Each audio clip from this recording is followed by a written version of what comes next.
I think I was only 13 years old when this happened. I would be paid extra since I was going to be babysitting so many kids. I don't recall how many, but there were a lot. The reason why I was trusted with so many was because I knew them since my parents and their parents were all friends growing up, making us kind of form into a group. Now, I was the oldest out of every single kid, which was the reason I was in charge. Of course, it was going to be a long night, knowing that our parents would be at some bar far away until like around 2 in the morning, and then stay at a hotel. For some background, I knew the kids and they knew me. I being the oldest, 13 at the time, and the youngest being around 4. There was definitely a little bit of an age gap. The majority of the kids were around 9 to 10. Anyway, the parents left, and when they did, it was already around 4 in the afternoon. About 2.5 hours later, I made dinner for them. We sat down and everyone ate their pasta. Because all the kids were together and they all knew each other, things got pretty crazy. I won't go into detail on exactly what went down, but some of the kids were just totally wild. I didn't really mind it though. It was pretty funny at the same time, but that's besides the point. So after a couple more hours, it was getting pretty late. I recall it being around 11:30 when kids were starting to settle down. I had to take care of some of the kids who injured themselves by doing some really stupid stuff that was really dangerous, and I couldn't make it in time since I had to deal with some other problems as well. But I would consider myself a very caring and kind person because I always did what I needed to do to calm them down. So like I said, it was around 11:30 when they were starting to settle down, and then not too long after, they were starting to pass out. I brought and carried them upstairs and put half of them in one of the 2 kids' rooms. For the sake of keeping the real names out, basically we were at the house that belonged to the Abels family. Ava and Dom were the kids in the family, making it their house. I put half the kids in Dom's room and the other half in Ava's room. They passed out very quickly after that. I went back downstairs to chill out and then listen to some music. After listening to music for a while, Ava comes downstairs, and this is where things start to take a turn for the worst. I had to look because I was listening so loud that I couldn't even hear her calling my name. She then said in a really scared tone, "Something keeps being thrown at the window in my room. I'm really scared." I was a little uneasy to be hearing this since this was such a weird thing to be happening at this time of night. I gave her a hug and I assured her that everything would be alright and that I would go check it out. The bedrooms were on the 3rd floor, so this was especially weird since the room's windows were really high up. I went into Ava's room and I saw that the kids were sleeping. I guess no one else had heard the something hitting the window. I started to think that Ava was just making this up or something. I went back downstairs and I went to the couch where Ava was. I was a bit surprised to see that Ava wasn't there. This is when I then hear something from downstairs. It sounded like a muffled girl scream for help. I quickly ran down there to see Ava in the garage, then being dragged out of the garage by a dark figure. Someone had forgotten to close the garage door, so it was just open. I was so scared and I went into full-on panic mode. I then went back inside to go grab a weapon or something that I can use in quick defense. I found this spear-looking thing that's used for fires and also pushing wood in other areas. I picked it up, then ran outside to look for Ava. I soon saw Ava and this really dark figure, which was taking Ava in the backwoods. I then hit the dark figure in the back of the knee, practically stabbing the figure since it had a sharp edge on the side of it. The figure fell back and let out a yell of pain, which is when I grabbed Ava and then practically carried her back into the house. Very stupidly, I left the weapon I had outside. Since I was in a panic, I think that I just didn't have time to think about it since Ava was the main priority for me. I get back inside and close the garage door, hoping that was the end of it. I decided not to call the cops because I get really nervous when it comes to cops, so I just wanted to avoid that. I ran upstairs but tried not to make too much noise to see if any of the kids were awake due to hearing the commotion from outside. There were only about 2 kids who were awake, and they asked what was happening. I told them to just fall back asleep and that there was a situation that happened. They really wanted to know what, but I just told them I'll tell them in the morning. I really don't blame them. I think I would also want to know what was happening, especially after all that commotion. So anyway, I go back downstairs on the couch where Ava thankfully was this time, and she falls asleep with the comfort of me there the whole time. Fast forward to the morning. It's around 7:30 and I can hear some commotion from upstairs. The kids were up and playing. Ava had woke me up and she was really happy to see me there. I think I really made her feel safe. After that night, me and Ava's connection was a little bit different from before. As the story is becoming better, the final spook is yet to come, so get ready. I walked downstairs to see if anything had been stolen. I checked and I didn't really see anything out of the ordinary. Well, nothing out of the ordinary, except for one thing. There happened to be a paper that was in the garage. It was taped to the sliding door, and I think that's why I paid attention to it. I started to read it, and it said one word: revenge. I was really scared reading this because how the hell could someone have put this here? Then reality hit me that someone had to have come inside after the garage door had been closed, which is when I thought we were safe. I haven't shared this story with Ava because I don't want her to feel scared or threatened more than she probably already does. I do still have a few questions left unanswered though. Who did this? Why did they target this house specifically? And last but not least, did the intruder purposely try and take Ava out of everyone there? Why did he want her specifically? I know I'll probably never have my answers to these questions, but it's absolutely chilling to think about.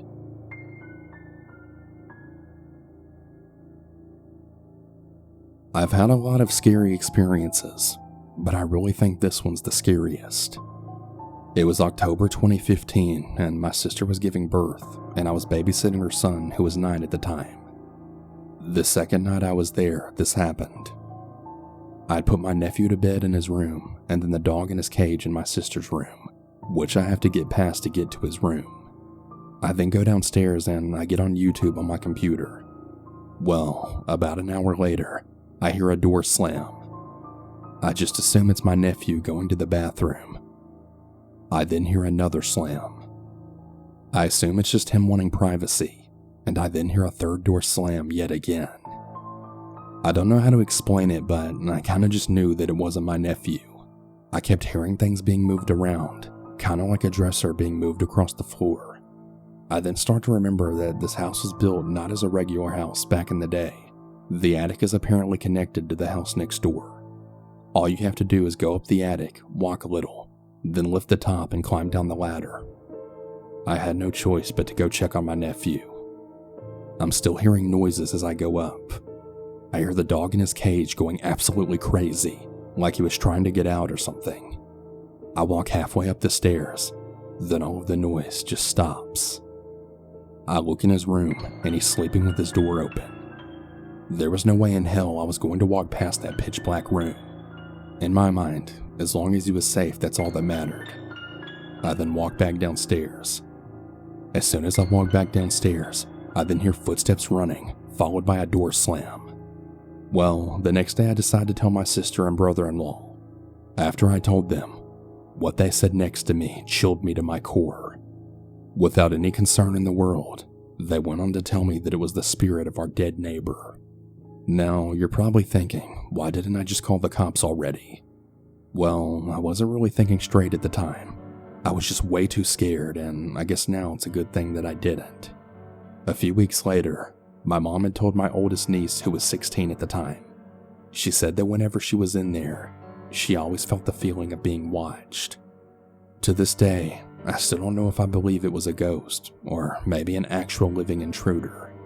All I know is that I for sure wasn't alone that night besides my nephew and I. Never again will I babysit there. Screw that.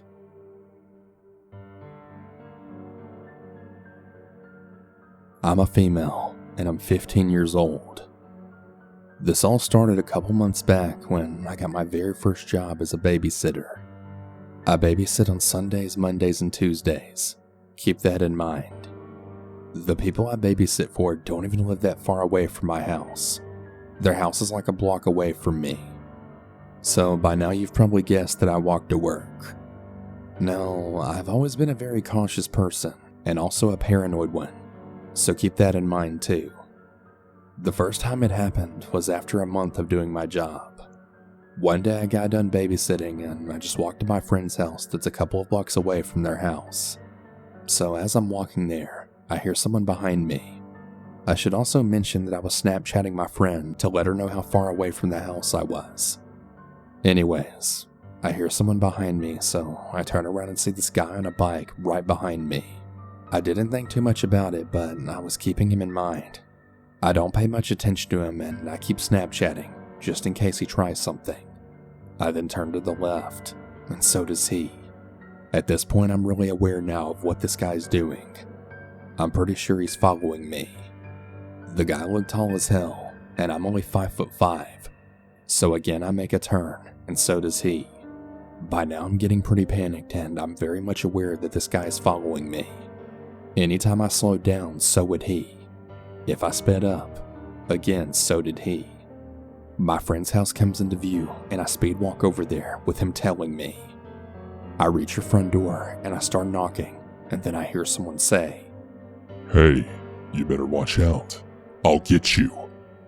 And I turn around, and the guy was right behind me in front of her house.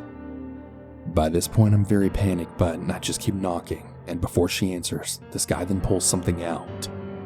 At first, I didn't know what it was until I looked a little closer, and you guessed it. The guy literally pulled out his penis. Right as he does that, I pull my phone up and I catch him in the act, and my friend then opens the door. She lets me inside and she asks me why I'm shaking. I then show her the video and she tries calming me down. Fast forward a week later as I'm walking to my job and I see him yet again. My heart instantly drops and I just speed walk to the lady's house which I work for. He didn't really say anything. It was more like he was just watching me this time. This happened every single time that I would walk to work. But he wouldn't try anything because it would be daytime, and most of the time someone was around. That all changed when they asked me to babysit their daughter at 10 p.m. I wasn't really going to walk to work alone, so I asked the lady if she'd come pick me up instead. She did, and of course nothing happened. We then started doing that until I was calm enough to walk by myself to work. The following week, she asked me again to babysit at night, so I decided to take a knife with me just in case something happens, and I told my mom goodbye. I walked out in the really dark street, and the lights in that area weren't really good, which is why I was so scared to walk there in the first place.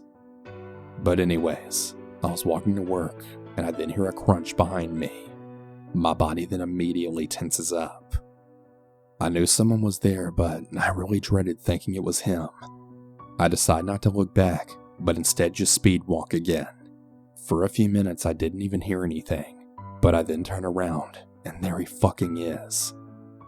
I don't say a single word and just straight up bolt to their house. I tell them what happened and she told me not to worry and that he wouldn't do anything, then left me to babysit. Fast forward the second day and I walked to work and nothing happened this time. I was checking all my surroundings like a really crazy person, but no one was there. I then turn and knock on their door, and from the corner of my eye, I see movement.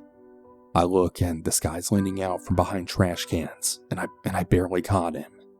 My heart started going crazy. I then knocked harder on the door, and I saw him from the corner of my eyes just looking at me.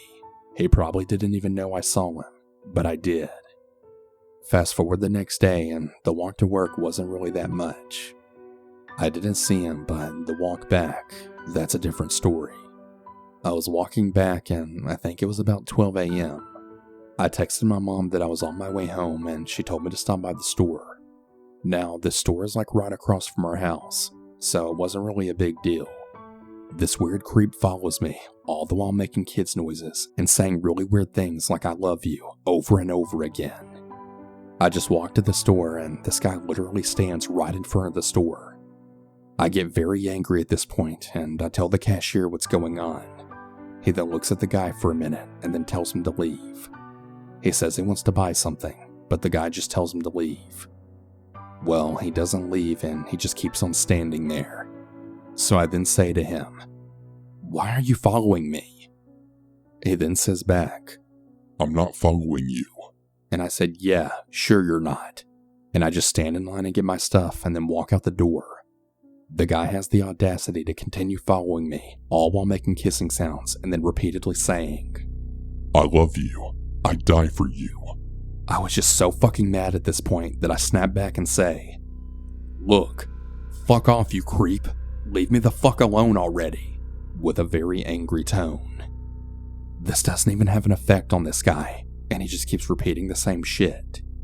I then tell him, Look, I know where you live, and I'll tell your mom about this, because I've actually seen him leave the apartments that are near the store. Anyways, he doesn't even care what I'm saying, and he's making eye contact with me the entire time. I just walk to my house and I finally get there, but right before I get inside and slam the door, I then say to him, If you ever follow me again, you're gonna fucking regret it. He responds to this by laughing, then saying, Oh yeah? What the hell are you gonna do? And proceeds to blow me a kiss. I then just walk inside, feeling very numb. I had just finally got home and I just started sobbing. My sister asked what was happening, and I told her everything. She's extremely overprotective with me, and she got really pissed off after I told her. She tells me that she's gonna walk me to work and that if we see him, she's gonna kill the guy. Obviously, I know that's not true, but it really made me feel better.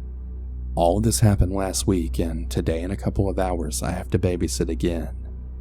I know it doesn't seem like much, but I'm still really scared of what will happen to me in the future. I really don't even know what to do at this point. If any of you guys that are listening have some advice, please tell me what to do. I appreciate you taking the time to listen, and if anything else happens, I'll definitely give you guys an update. Be safe out there.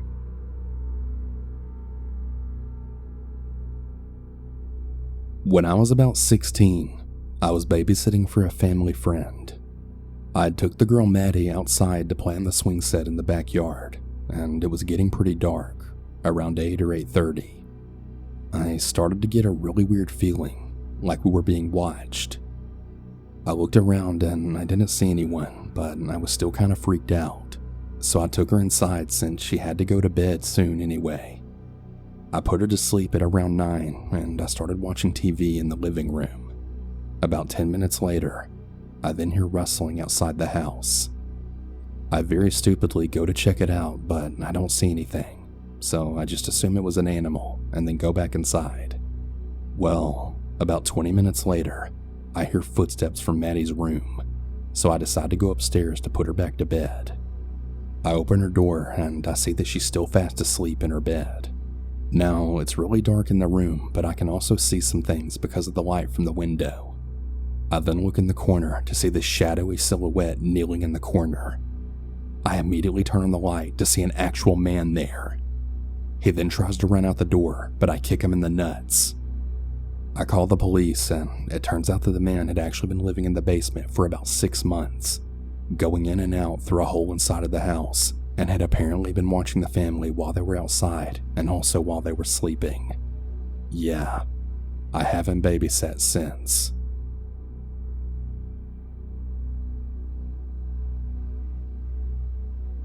This happened when I was in elementary school. Me, my brother, and mom had immigrated to Canada a few years prior to this incident. We moved into a rental apartment which consisted mostly of new immigrants. One day while we were waiting for the elevator, a woman and her disabled daughter had walked over and waited with us. They were speaking Farsi, but a dialect that was spoken in Afghanistan, not Iran where we were from. Now, this caught my mom's attention pretty quickly, and she was really ecstatic to find that a fellow Farsi-speaking woman was living just a couple apartments down from us. They began speaking, and it was quite evident that her daughter was not able to speak or communicate via sign language due to her severe disabilities. My mom and her would bump into each other frequently around the building and neighborhood. Well, there happened to be a man that she believed was targeting and stalking her daughter. He was a single dad of a girl that was only a couple years older than me. I knew them both quite well, and I even babysat their dog a couple of times. His daughter had told us that her parents had divorced and her dad apparently got custody of her. One night, me and my mom had just gotten home and we were stepping out of the elevator when we then bumped into the lady. She approached us and she said that it was her daughter's birthday and that insisted we join them for some cake. I always felt really weird around her, and I really wasn't eager to join them at all. but my mom said that she felt bad and that we wouldn't have to stay too long. We followed her into the apartment, and immediately the hairs on the back of my neck then stood up. Her daughter was just sitting in the dark with only a small nightlight lighting up her furnitureless house. In the middle of the living room was a cloth spread out picnic style that consisted of a few plates, forks, and homemade cake. We then sat down and started to get comfortable when my mom's phone started to ring. This all kind of startled us. Just as my mom picked up the phone, the lady hurried into the living room, then told my mom to put her phone on silent. She said, "You need to be as quiet as possible so he doesn't know we're home." I immediately get the chills. Who the hell was she talking about? My mom then apologized and she asked her what she meant. That's when she started telling us that the man from the unit below her is tormenting them.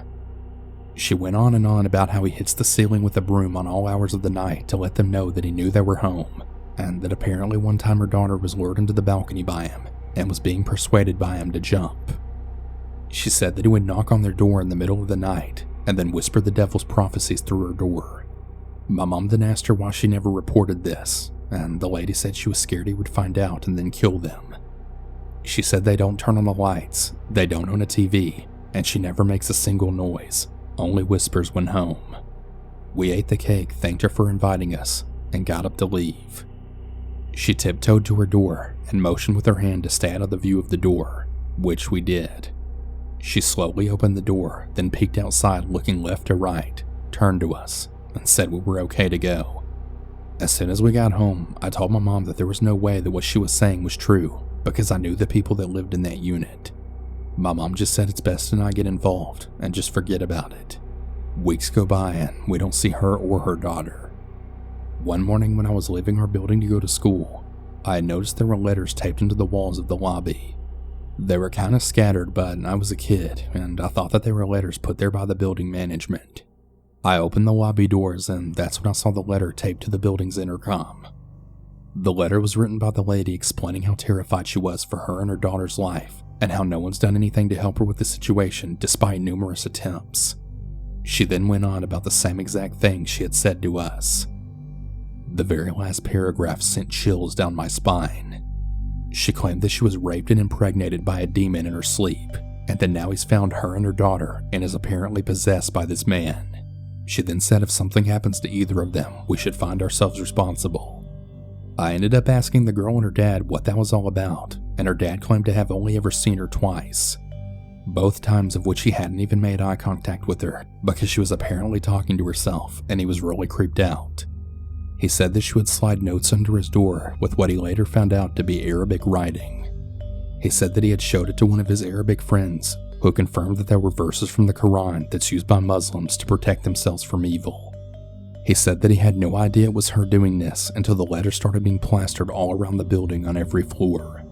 Apparently they were asked to move out of their apartment, and she had threatened to light herself and her daughter on fire. The management had to contact the police for her being a threat to herself and others. After a while, we all forgot about it and we just went on with our lives. We moved to a different part of town not too long after, but this event has always stuck with me. In 2015, I had went back to the old complex due to reconnecting with a childhood friend who still lived there. Well, I ran into the building manager and he and I got to talking, and I asked about the incident and if he ever really found out what happened. Apparently the lady was schizophrenic. She was a victim of forced marriage at a really young age, and her daughter's disabilities were the result of the extreme abuse she endured while pregnant. Turns out she was extremely mentally ill and just full-heartedly believed the claims she had made. Apparently her daughter was in fact capable of speaking, but her mother did everything in her power to isolate her from outside contact in society. Me and my mom thought she was around 14 to 16, but turns out she's a 30-year-old woman. She was very malnourished and lacked personal hygiene, and was obviously not properly taken care of. Her daughter had never once been to a hospital or even school. Really sad stuff.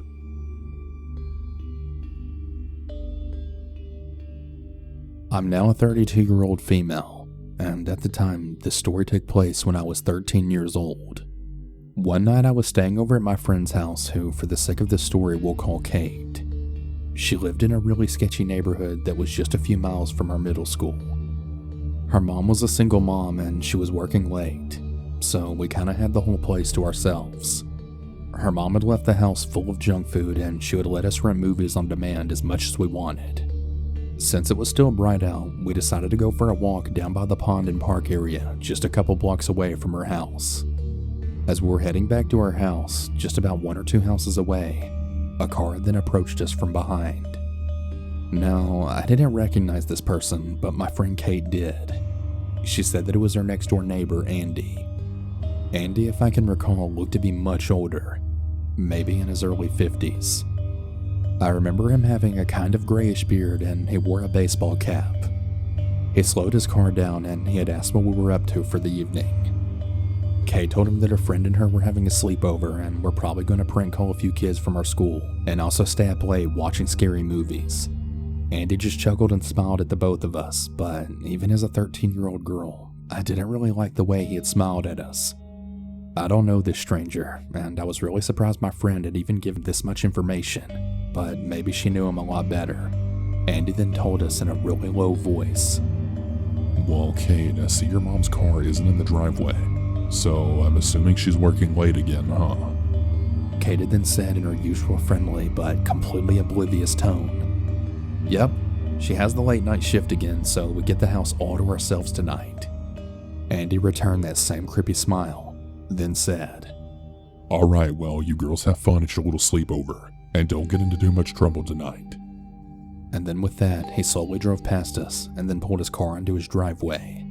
As we walked up our driveway, we saw Andy walk into his house, still staring over at us. Once we got inside Kate's house, I had started asking her about her neighbor. I told her that he sort of gave me the creeps. Kate said that she agreed he is sort of creepy, but she didn't really think he was any sort of danger or threat at all. Now, Kate was always more of the trusting, carefree type, while I seemed to always be the paranoid, more cautious goody-goody. So we made a pizza and we grabbed a bunch of snacks and started watching some movies, and we also had fun chatting with a few friends on AIM afterwards. Right around midnight or even 1 a.m., Kate's mom still wasn't home and we were just starting to fall asleep in our sleeping bags in the living room. The TV was still on and it was playing some kind of scary movie in the background.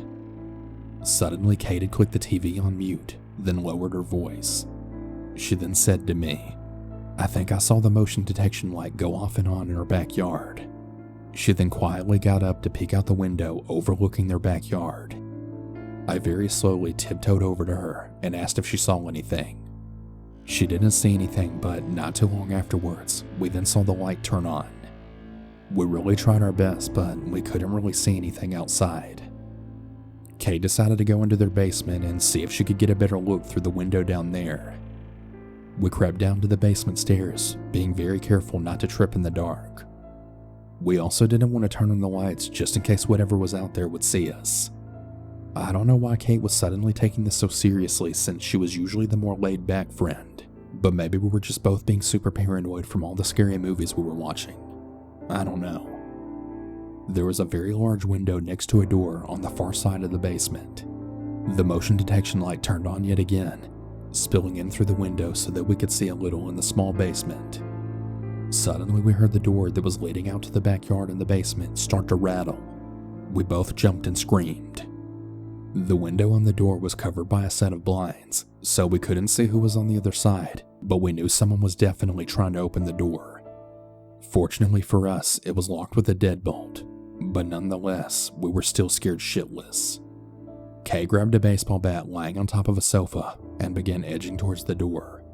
I whispered at her to get away and that we need to get out of here and maybe call her mom or the cops. But Kate, always being the more brave one, then very carefully lifted a corner of the blinds on the door window.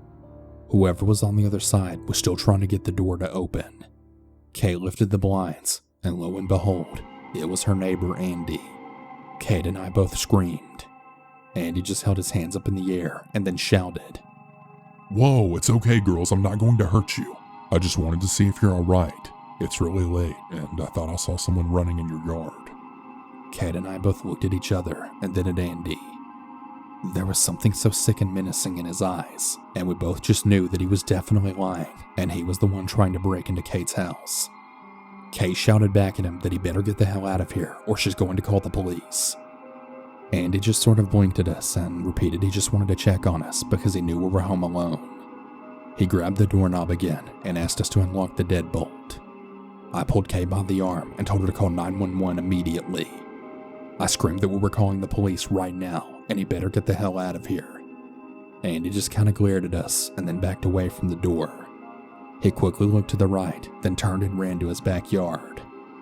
Kate and I ran upstairs and her mom was walking into the house. She asked us what we were just doing in the basement, and we both frantically tried telling her what had happened with Andy. Her mom was very shocked, but didn't think it would do anything to call the police since technically he didn't break in or hurt us. Kate and I were both really freaked out and we wanted her mom to call the police and report him, but she just kept insisting that there was probably nothing they could do.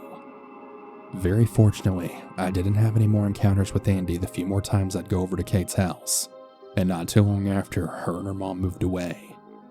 I don't know what Andy was trying to do or what his intentions were that night, but I'm really glad we didn't find out.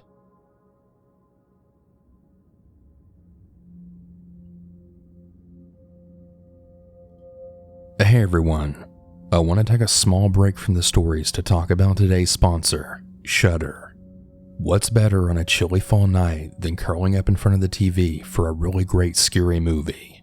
And nobody has a better collection of horror, thriller, and supernatural than Shudder, the best streaming service for horror. Shudder is the exclusive home for the found footage hit, VHS 94, a Shudder original. Binge the latest seasons of Creepshow and Slasher, both exclusively on Shudder. Catch brand new episodes of the drag competition show The Boulet Brothers Dragula, and the brand new docuseries Behind the Monsters, on the origins and pop culture dominance of all your favorite modern movie monsters. New exclusives this month include Nicolas Cage in Prisoners of the Ghostland and the killer shark movie, Great White. You can stream chilling thrillers, horror, and suspense for just $5.99 a month or $56.99 a year. Shudder has the largest, fastest growing curated selection of thrilling and dangerous entertainment. Think of it as the Netflix for horror. There's new supernatural terrors, edge-of-your-seat thrillers, and shocking horrors added every week. You'll have unlimited access to stream ad-free on all your favorite devices, including your iPhone, your Android, Roku, and even your Xbox One. Shudder has a unique collection of exclusive and original films and series, horror classics, and blockbuster hits as well. I think what I really like about Shudder personally is they have a very good mixture of all your favorite classics, as well as some really nice modern favorites, such as Children of the Corn, Halloween, and one of my new favorites, Slasher Flesh and Blood. Get started streaming all the best horror, thriller, and supernatural content today. To try Shudder free for 30 days, go to Shudder.com and use promo code Cannibal. That's SHUDDER.com and use promo code Cannibal.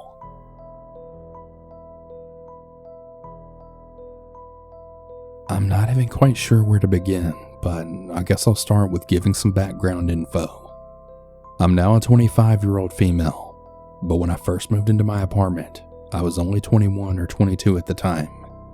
The apartment complex I lived in was very quiet for the most part. Lots of younger families and old people lived there. It was also in a golf course community in my hometown, which was a smallish town with very moderate crime rate. When I moved in, I didn't know the neighbors to the left of me, but about 2 years into my lease, there was a middle-aged couple that moved in. I never got their names, but somehow the husband knew mine, which actually wasn't too odd because the old people there are really chatty, and I'm sure in passing they learned my name. I'm a very intuitive person, and I can usually pick up cues when someone isn't really good people. My first few instances with the husband, I immediately got really weird vibes from him. In hindsight, he didn't really do anything out of the normal at first. It was just a gut feeling I had. Whenever he was with his wife and I would try to talk to him, the husband would cut his wife off and try and talk for her, it seemed. Really weird, but okay. Well, after about a year of my boyfriend moving in with me, he fell off a golf cart on Christmas Eve and suffered a traumatic brain injury. He wasn't allowed to drive for 6 months, so I was responsible for taking him to and from work during those 6 months. He's a workaholic and he works really late most of the time, so I was alone at the house until 10 to 11 most nights. Somehow or another, this creepy next door neighbor finds out that my boyfriend had a TBI and that he wasn't driving. Now, this guy knew that I was alone on most nights, and he decided to purposefully do things to fuck with me. There's one instance that sent chills up my spine and still really sticks out in my memory and makes me absolutely thankful we moved out of that apartment and into a house in the country 20 miles away. So one night I get home from the store or hanging out with a friend, and like always, I sat in the car in the parking lot playing on my phone. Doors locked, of course, because I'm paranoid. And after maybe about 10 minutes, as I'm about to turn the car off and then go inside, I look to my far right and I see my next door neighbor standing in the breezeway of the building directly across from ours. It's maybe 9 p.m. by now, so I just assume he's walking his dog or taking the trash out or something. I resume to playing on my phone and I decide to look up once more.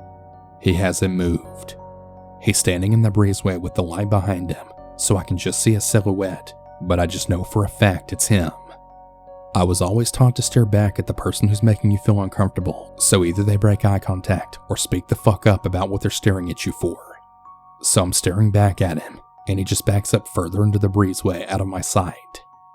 I'm now slightly creeped out at this point, but I decided right then and there that I wasn't getting out of the car and going inside. That is, until my boyfriend called me to go pick him up from work. I turned my phone's brightness down to hopefully give him a less clear view of me sitting in the car in the dark. Not even 5 minutes later, he's walking from the far side of the complex, complete opposite side from our building. I see that he's not walking his dog, he's got no garbage can, so I can assume that he didn't take the trash to the dumpster. He walks on the sidewalk right in front of my car, stops and stares straight into my soul, all while pointing at me with his index finger and middle finger, kinda like a peace sign, but in a pointing motion. He finally continues on his walk and then walks to his work van parked 2 or 3 spots away to my left. There's no cars in between mine and his. He grabs some empty grocery bags out of his van, takes a surprisingly long time grabbing them, and proceeds to walk back into the direction he came. He then stops in front of the car yet again, stares at me for a second, then continues on. There's a sidewalk perpendicular to the one he's on, and at the end of that sidewalk, there's another that's parallel to the one he's currently on. From aerial view, it's in the shape of the letter H. Our building is to the left. The one he was standing at earlier when I first spotted him was to the right. He stopped maybe 5 more times between my car and our apartment building, turning back to face me every time he stops. This sent chills down my spine, and I immediately texted my boyfriend to let him know the weird neighbor was being a creep and that I felt like he was purposefully trying to scare me. I go pick up my boyfriend and we arrive back home on total edge from this creep. My boyfriend leaves something in the car, so as I'm approaching our front door to unlock it, he jogs back to the car, and lo and behold, my creepy ass neighbor is walking up and saying hey to me, also using my name. Again, I've never once introduced myself with my name. I'm guessing another neighbor had said it in passing, but it still really freaked me out after this interaction while I was sitting in the car. There's a half dozen other things this guy's done both before and after this night that gave me the creeps. My boyfriend walked me to the dumpster and to the on-site laundromat because he was too creeped out. He's much more naive than I am by default, but he's not too naive to write this off as an innocent run-in with the neighbor.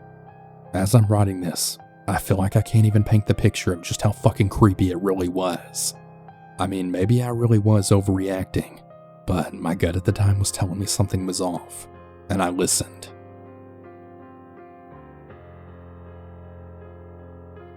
So I'm a 23-year-old male, and I live in California. Last year I decided to use Tinder for the very first time. I had previously used Hot or Not and Plenty of Fish, but mostly just got bots and scammers, so I already wasn't very big on online dating. However, I was feeling really bored on Friday afternoon, so I decided to install Tinder and just see what happened. After creating an account, I began swiping people, and it actually wasn't more than like half an hour after I'd gotten off the app that I got matched up with someone. For a little context, I'm what you might call bisexual. I really hate labels, but I guess that's what I fall under. Anyways, I matched with a 25-year-old dude named Aiden. Aiden was what I would call attractive, and he had the same similar interests in gaming and coding as I did. I decided to go and send him a message, but before I could even type a single letter, He sent me a message. The message read, "Hey, I saw you're new to Tinder and I thought I'd reach out to you and say hi." I said hi back, and the two of us began talking about our love for video games, movies, and coding. He told me that he's a full-time coder and that he apparently makes a salary only working 4 hours a day.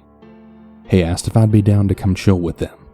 I then offered to have him come over to my house because I was alone and he apparently still lived with his parents. He seemed very excited all of a sudden, and he said that he'd really love to come over.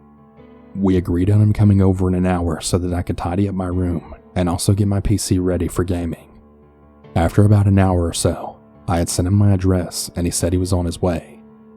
Now, normally I wouldn't have invited someone to my house that I've never met, but this guy seemed really harmless and he was really attractive, so I wanted to give him the benefit of the doubt. I heard a knock at my door and I looked out the peephole and saw it was Aiden. He had a bottle of red wine in his hand and a smile across his face. We hadn't discussed drinking any red wine together, but I did in fact really enjoy red wine, and the brand that he had with him just so happened to be my favorite brand. I opened up the door and greeted him. I told him that the wine was my favorite, and I asked him if he's a mind reader. He laughed and said, "What can I say? You just kind of strike me as a red wine kind of guy." I asked him how he planned to get home if he ended up drinking too much, and he said he Ubered to my house. We ended up having a couple of glasses of wine on my back patio, just talking about life, work, and shared our coming out stories. After the wine, we went inside to play PC, and we really had a blast. After the gaming, he had showed me his laptop, which he had brought with him, and he showed me his work. Eventually, I had to use the restroom, so I briefly excused myself to pee. I then heard him approach the bathroom door and then turn the knob. Because I didn't lock the door behind me, he just kind of came right in completely unannounced and without any warning, just starts grinding on me from behind while forcefully grasping my shoulders. I shoved him off of me and just kind of jokingly said, "That's a bit intrusive." He smiled at me and said, "Sorry, I just wanted to see how you'd react." I left the bathroom and walked into the kitchen with him walking right behind me. I asked him if he wanted some more wine or maybe some water, but before I could grab the water bottles from the fridge, the dude pushed himself up against me and then groped my private parts, all while smiling at me super creepily. This time I was completely taken aback. I shoved him off me forcefully, then yelled at him. I told him that we had literally just met and that I didn't think it was the right time to just jump into something sexual. He said I was just a waste of time and that I had no idea what I was doing and that I give gays a bad name. Then he said I was being homophobic. I told him that if I was really homophobic that I wouldn't be hanging out with him and talking about the way we were. I told him that I found him attractive but that he was really crossing some major boundaries. He kinda just laughed at me, then said, "In the LGBTQ community, there are no boundaries." And then just like that, he said he had to go. Thank God, is what I thought to myself. I walked him to the front door, and he then walked out without saying goodbye or anything. I didn't really think anything else of it, and decided I needed to take a shower. I got in the shower, and about 5 minutes into my shower, I kept hearing this clinking sound coming from the other end of my door. I peek out through the sliding door of the shower, and then look down towards the bottom of the door. To my shock, I see Aiden holding a freaking spoon to the bottom of the door, looking in at me while I'm showering. I could only see this because of how high off the floor the door sat. Not knowing what to do, I just pretended not to notice him and slowly turned the shower off. I got out of the shower, wrapped a towel around my waist, and then prepared to confront him by yanking open the door. But before I could do that, I heard him snap a picture with his phone. I flung the bathroom door open and he flew down the hall and out my front door. I then saw him get into a white Honda Civic, then drive away. He had lied about taking an Uber for some reason. I have no idea what the hell he took a picture of or why he took it in the first place, but I can imagine that it wasn't for anything good. I immediately blocked him on Tinder and I was really paranoid that he'd return. So yeah, that's my story of the Tinder creep who groped me in my own house.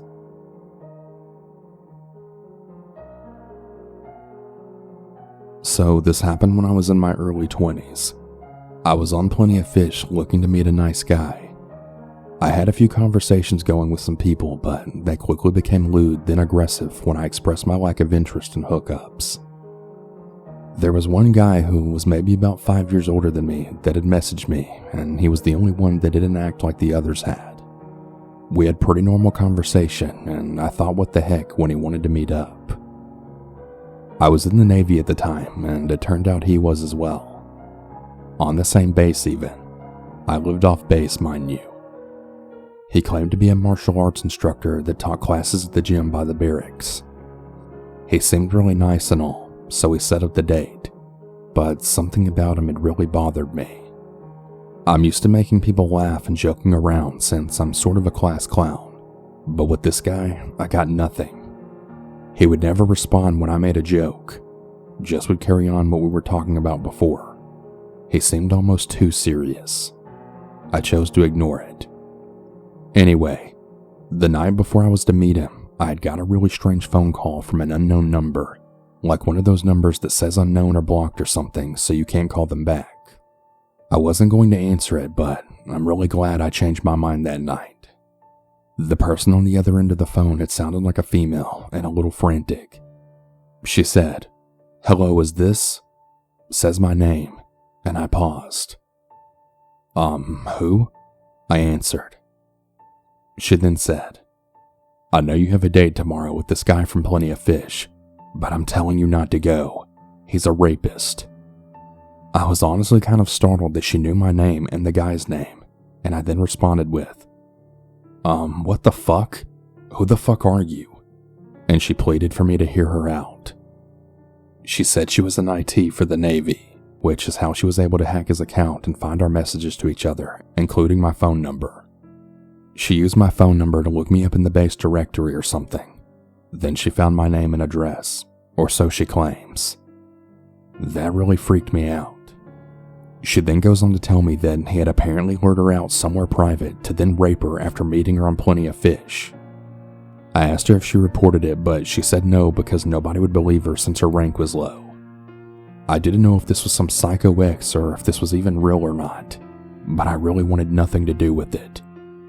I thanked her for her time and then promptly canceled the date. I want no part of rape or crazy exes. No thank you. Especially since she stalked both him and me. I don't know. Something really didn't sit right with me about that encounter. The dude called me the next day and asked why I canceled. I made something up and he then says, "She called you, didn't she?" I froze. I didn't know what to say.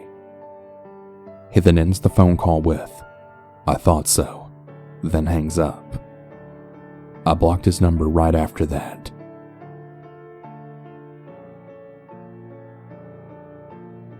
This happened last night, so I thought I would share it while it's still fresh in my memory. I want to start off by saying that I'm a 20-year-old woman. I'm a bit on the shorter side and what guys would consider thick and don't seem very intimidating, but I can also beat some ass if I have to. Now, a little bit of backstory before I get into the story. I got out of a really toxic relationship of about 2 years just a few months prior to this. This relationship broke me mentally and physically, and it even caused my GPA to drop, which resulted in me having to repeat a class at university in order to apply for the nursing program. After I cut contact with him, I was very lonely. No one ever truly tells you just how hard it is to go from talking to someone every day to never at all, even if that person did hurt you like hell. I enjoyed being single and having my alone time, but I also really missed having a companion and someone to spend time with. I didn't really have the time to meet people at school or work, so of course, I downloaded some dating apps. For those of who are familiar, Facebook actually has a built-in interface for dating and finding people who are interested in finding a companion. This seemed like a good idea at the time since I knew that the other apps like Tinder and Bumble were mostly for people just looking for hookups and then never talk again. When I created my profile, I had set up my preferences to say that I was looking for chatting or a long-term relationship. I posted a few pictures of myself that I thought looked decent enough to grab attention, and I left it alone for the night. Of course, I had a few likes from either spam bots, people in an entirely different state than me, and of course, guys who were just looking to hook up. One day I saw that I had matched with a guy. For the sake of privacy, we'll call him Barry. Now, Barry wasn't too bad looking. He had some really cute dogs, looked around my age, and we actually shared some common interests. His profile even said that he was looking for something serious. Now, important detail. His profile said he was 23 years old. This will be important later on. Very surprisingly, he had messaged me first. I had actually felt my heart do a little leap because I just really wasn't used to guys messaging me first at all. We ended up really hitting it off, and we talked about our lives, our jobs, hobbies, and why our last relationships had ended. One really big red flag I noticed was he said that his ex was virtually crazy. Now I'm very familiar with this term. Most of the time, guys or girls that say their exes were crazy usually made them that way. In other words, there were events that led to them acting that way. Nonetheless, we continued talking, and we eventually decided to exchange numbers and Snapchat usernames. We talked for the next few days, and he would keep asking if we could talk on the phone. Now, I'm not one to usually talk on the phone. Part of this came from the fact that my ex would always hang up on me or try to argue every time we talked. I'll admit I kept making excuses and putting it off because I was just really busy, and plus, I didn't really feel like pretending to want to talk to a stranger on the phone. I decided to go spend the day with my parents, and I kept my phone in my purse with the ringer on just in case my friends tried to text me or something. When we were walking around in a clothing store, my phone started ringing, and it was a number I didn't recognize. Very stupidly, I answered. Hello? Hey, I figured you wouldn't call me, so I'd call you. I'm sorry, who's this? Now, by this point I knew it was Barry, but I asked who it was as sort of an annoyed gesture in order to let him know I was busy. Yeah, it's Barry. I figured we could talk a little bit. I was starting to get annoyed because he was asking me super random questions like if I had family in his area or if I ever came to the area where he lives at. Now, normally I wouldn't mind answering these kind of questions, except my parents were giving me really annoyed and confused looks as I was talking to a stranger instead of spending time with them. After about an hour, yes, an hour, I finally got him off the phone after agreeing to grab lunch with him the next day. Stupid, I know, but he insisted. We agreed to meet at a restaurant that was about 45 minutes away from me. The following day, I really couldn't help but feel a little bit excited about it. I hadn't been on a date like this in forever, and it was really nice to be somewhat wanted again. I got dressed up, did my hair, and put on a little makeup. Before I headed out, I had texted him that I was heading that way. He responded with something weird. Hey, I'm heading to the restaurant now. I'll see you there. Okay, great. I gotta stop somewhere beforehand, but I'll be there. I thought maybe he would get me flowers or some cute crap like that, so I got even more excited. When I pulled into the restaurant, I was kind of surprised that I didn't see his car anywhere. I found this odd because normally someone will park at the place they go into, and he had described his vehicle in detail to me. I got up to the front doors, and I saw him. Now, he wasn't lying about who he was, but he looked, different than his pictures. He looked to be about 20 pounds heavier than his actual pictures, and about 1.5 feet taller than me, which really surprised me. And he was also smoking a cigarette, which he never even mentioned that he was a smoker before we met. I brushed it off and said hello. We went in to get a table, only to find out that it was going to be about a 30-minute wait. So we stepped outside to chat for a bit while he lit another cigarette. He was charming and good at holding a conversation and asked all the right questions. Out of the blue, he said, There's a few questions I wanted to ask, but I don't want to make it weird. I was a bit puzzled and said, Oh? Then he looked me dead in the face right after talking about our favorite colors, family history, and other miscellaneous innocent things, then said, So, are you a virgin? I felt my stomach drop in my chest. I mean, seriously? This dude just met me not even an hour ago, and he's really asking me that? I replied back with a stern no. I was a bit pissed off after that, but again I brushed it off. Finally, our table was ready, and we went to take a seat. Everything was normal enough until, out of curiosity, I asked him what he did before our date. Oh yeah, I'd stopped at a local gun store and got a shotgun. I didn't think my ears heard him correctly, so I said, I'm sorry, you bought a shotgun? He replied with, Well, I didn't buy it, I put it on layaway. At this point, I'm starting to get super creeped out because right after that statement, the entire conversation was all about guns. Every time we would start talking about something else, he would always find a way to circle it back to guns. Now, I don't have a problem with guns by any means, but buying a gun before our first date seemed a bit weird to me, and not to mention the odd fascination he had with them. After dinner, we had decided to walk around a nearby mall.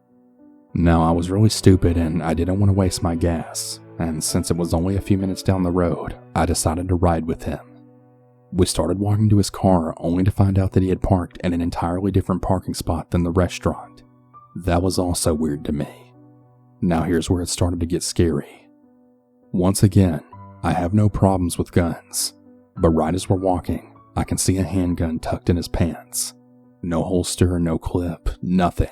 Just hidden enough that it wouldn't be visible until he lifts his arms up. I had tried my best to calmly ask him about it. "Oh, so you carry?" I asked. "Yeah," he replied smugly and pulled out his concealed carry card. I decided to ask him how old he was again, and he said he was 20 years old. So I just caught him in a lie when his profile said he was 23. But I made excuses because sometimes on dating profiles it uses the information on a person's Facebook that might be inaccurate. When we got to the car, there was a family in a van beside us, and they were loading groceries into the back. Barry got in the car, took his handgun out of his jeans, and started waving it around to show me. I looked at him really nervously, and I told him he might want to put that away so he doesn't frighten the kids that were literally in the car right next to us. He reluctantly looked at me, laughed, then put it away. When we got to the mall, he parked the car, and we both got out. He said he had to grab his jacket out of the trunk, so I waited. He got my attention and waved me to the back of the car and said he wanted to show me something. Now I literally can't make this shit up. In his trunk, he had 2 big-ass shotguns just laying there in the open. My eyes got big as saucers, and I just looked at him confused like, "What the hell, man? Why are you doing this? What are you thinking?" He gave me a pleased smile and just shrugged his shoulders. This guy was a total psycho. We walked up to the mall, and he actually had the audacity to ask if he could hold my hand, which I replied with, "Let's walk a little bit more." Needless to say, things weren't too bad after that, until we went into a department store so he could get a pair of shoes. After walking around with him for nearly an hour, he finally found a pair he wanted and went to the checkout. The lady asked him if he wanted to save an extra amount by signing up for a credit card, and he said yes. Now, for those of you who aren't familiar, whenever you apply for a credit card, they ask you a bunch of personal information, like your full name, your address, and stuff like that. When the cashier asked for his first name, I was surprised to find out that the first name he told me wasn't even his first name. It was his middle name. I was taken aback, but waited until we walked away to ask him about it. Yeah, Barry is my middle name, but I really hate my first name, so I won't answer to it if anyone calls me by it."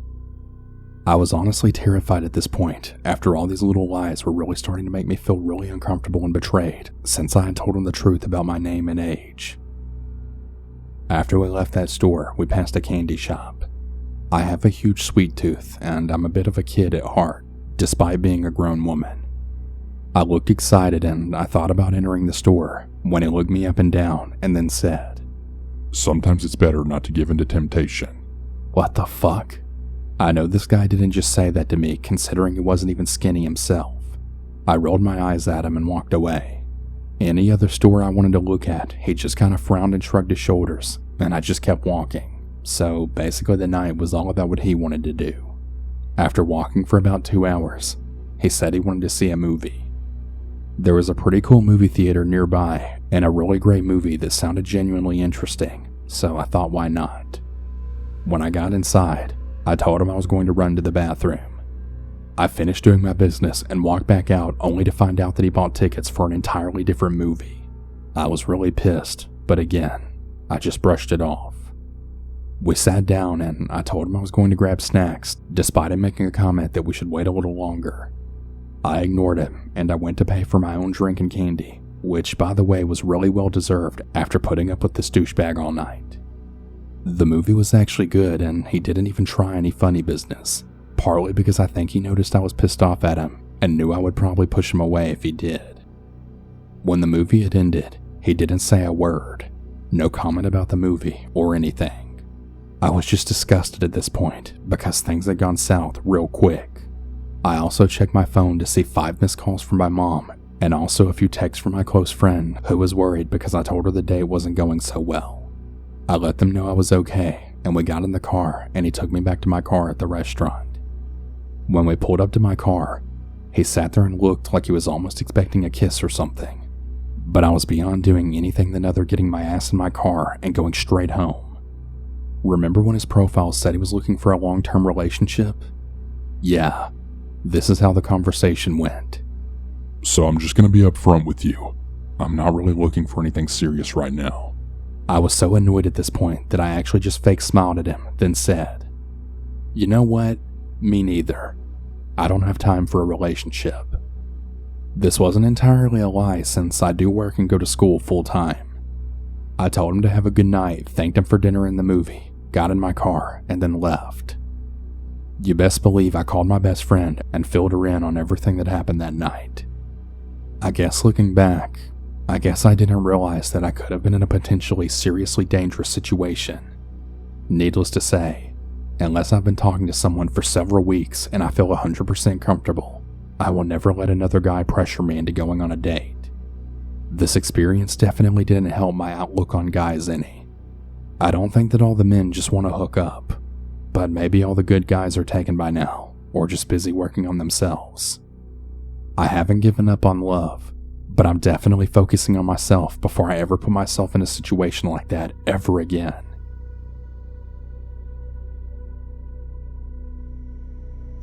This is cliche, but I've never been one to really believe in ghosts or the supernatural. I think this is important to note because I want you to know just how real this event was to me. It's the one event that I haven't been able to blame on the wind or my eyes playing tricks on me or being so tired that I just heard things. It wasn't any of that. When I was 12 years old, I had a sleepover planned at my best friend's house for a Friday night. Let's call her Kelly. I'll explain the layout of the room we were in because it'll be important later. Kelly lived in a pretty big house, but we always slept in the downstairs living room so that we wouldn't wake her parents upstairs, as we usually stayed up pretty late. This living room was huge. On one side were 2 big couches, a TV, and a pool table. On the other side, about 20 feet away, was a bookshelf with these big glass cabinets. There wasn't really much in it. It had what looked like really old files from her dad's job. I had seen some cool books in it a few weeks back, but Kelly told me the bookshelf cabinets are always locked because her dad says there's important paperwork in there. So anyway, after watching some movies and talking, it's about midnight and I go to the upstairs bathroom to brush my teeth while Kelly sets up some blankets on the couches. As I'm brushing them, I look into the mirror and I see into the big glass shower. Through the reflection, I then see a shadow, and it startled me because it was a lot darker than a shadow anything else in the room could have made. More specifically, I could clearly see the outline of a little boy. There were no features, it was just transparent, but somehow still unmistakable despite this. It didn't feel threatening though. In fact, I felt somehow safe, but I was still freaked out. I then whip my head around, and of course nothing's there. I shake it off and then look back into the mirror. Nothing. I take out my contacts and look back up, and there it is again. Same exact place as before, but still clear despite my not so great vision. I'm officially as terrified as a 12-year-old can be and decide to leave my stuff in the bathroom and just deal with it in the morning. I run down the stairs and tell Kelly what I saw. I won't lie, I then started crying as I told her. I was trying so hard not to make a big deal over a little shadow, but it looked so real to me. I must have been making quite a commotion because Kelly's mom comes down the stairs to see what was going on. She said she saw a shadow in the bathroom. Kelly says to her mom.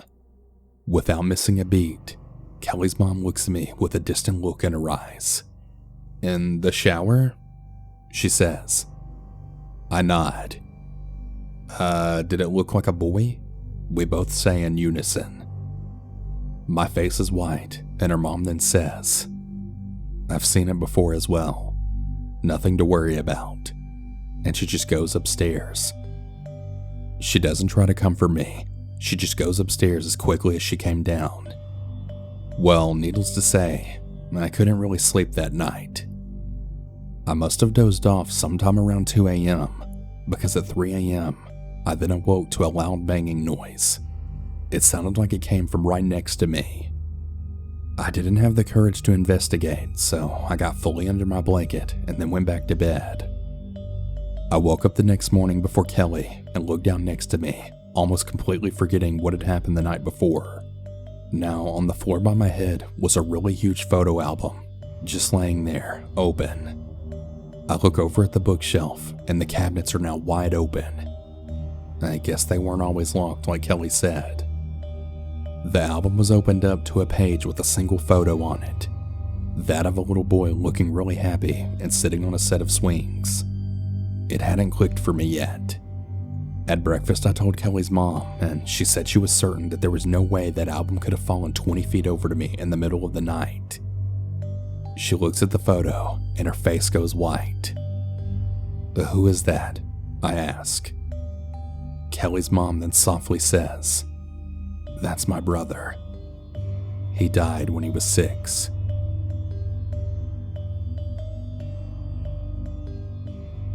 I'm 15 now, but when the story happened, it was on my 8th birthday. My mom invited her friend over for the party, and her friend brought her kids. Let's call them Sally, Billy, and Lily. Fast forward to after the party had ended, when me, my siblings, Sally, Billy, and Lily were having a sleepover. We were all watching a horror movie. I think it was Nightmare on Elm Street, but I can't really remember for sure, when I then said I wanted to play hide and seek with them.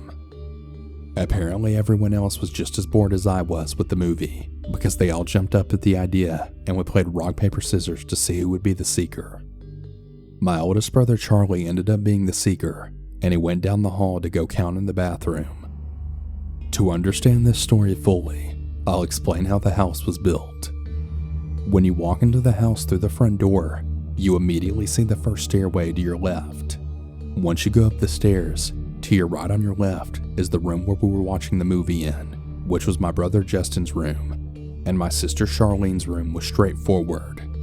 You turn left on the stairs and you'll see my room on the right side, and if you turn left you'll see my mom's room. You keep going down the hall and turn right and you'll see 3 doors and another stairway.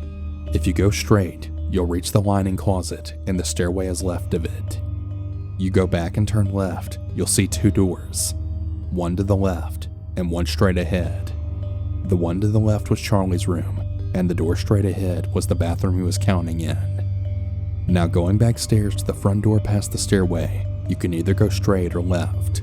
If you go straight, you'll be in the living room, and if you go left, you'll see 2 doors. One straight ahead, and then one left of you. The one on the left of you was a random room that was under the stairs, and the one ahead of you led to the second living room that we really didn't have anything in.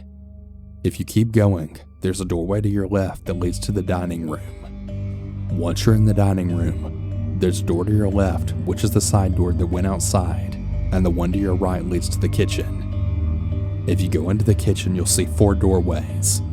One to your left as soon as you walk in that leads to a patio type thing.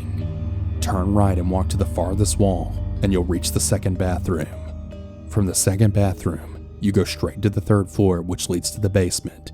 Then you turn right, and there's a second stairway leading back upstairs. We also had an attic as well, but to go there, you have to go through the upstairs bathroom. Anyways, Charlie went to go count in the bathroom, while the rest of us went to go hide. I ran downstairs, and I decided to hide behind the couch. I was a dumb 8-year-old kid. Now, at the time, one of my uncle's friends named Scott was staying with us, and he was on the couch drunker than ever. He wasn't really bothering any of us though, so it didn't really matter. I remember watching Lily come downstairs looking for a hiding spot, and she came to hide with me for some reason. I didn't really think much of it since I thought that this hiding spot was a really genius place to hide at. Once Charlie was done counting, he came to look for everyone. I also forgot to mention that we were playing hide and seek in the dark, so I guess that makes the story scarier.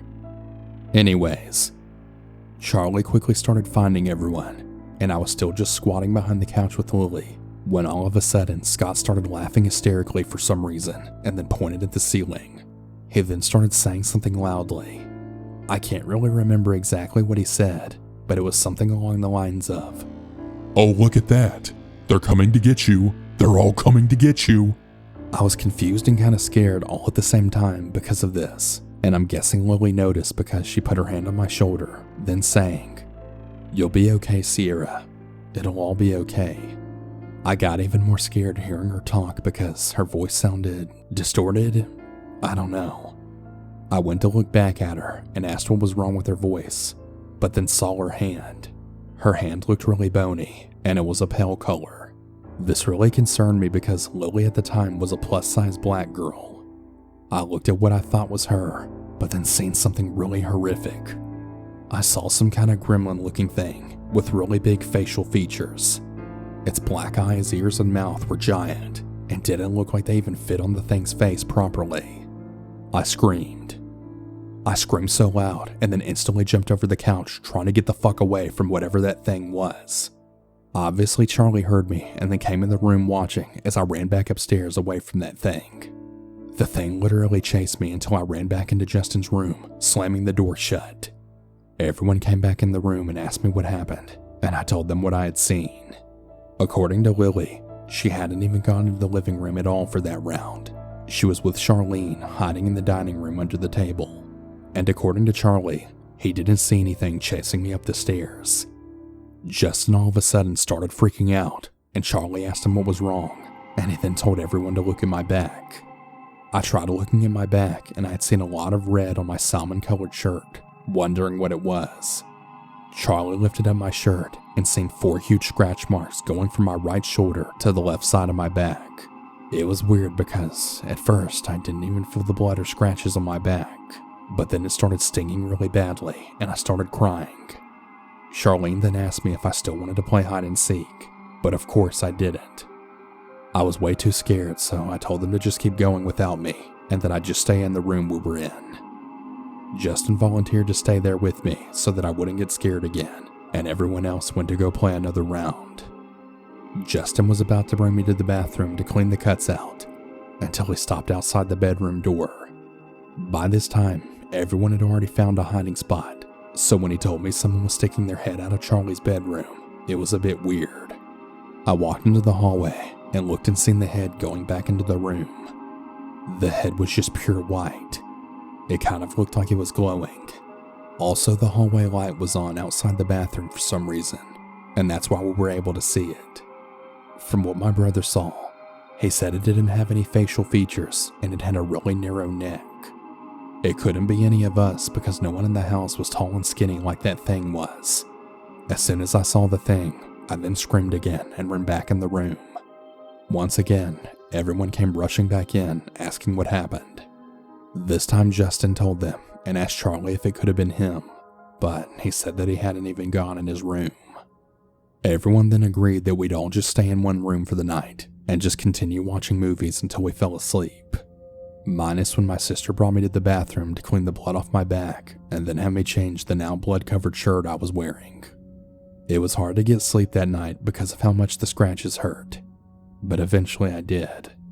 In the morning, my sister brought me back in the bathroom to see if my cuts were bleeding anymore, and they weren't, but only because they were no longer there, like they had totally disappeared off of me as if they were never there to begin with.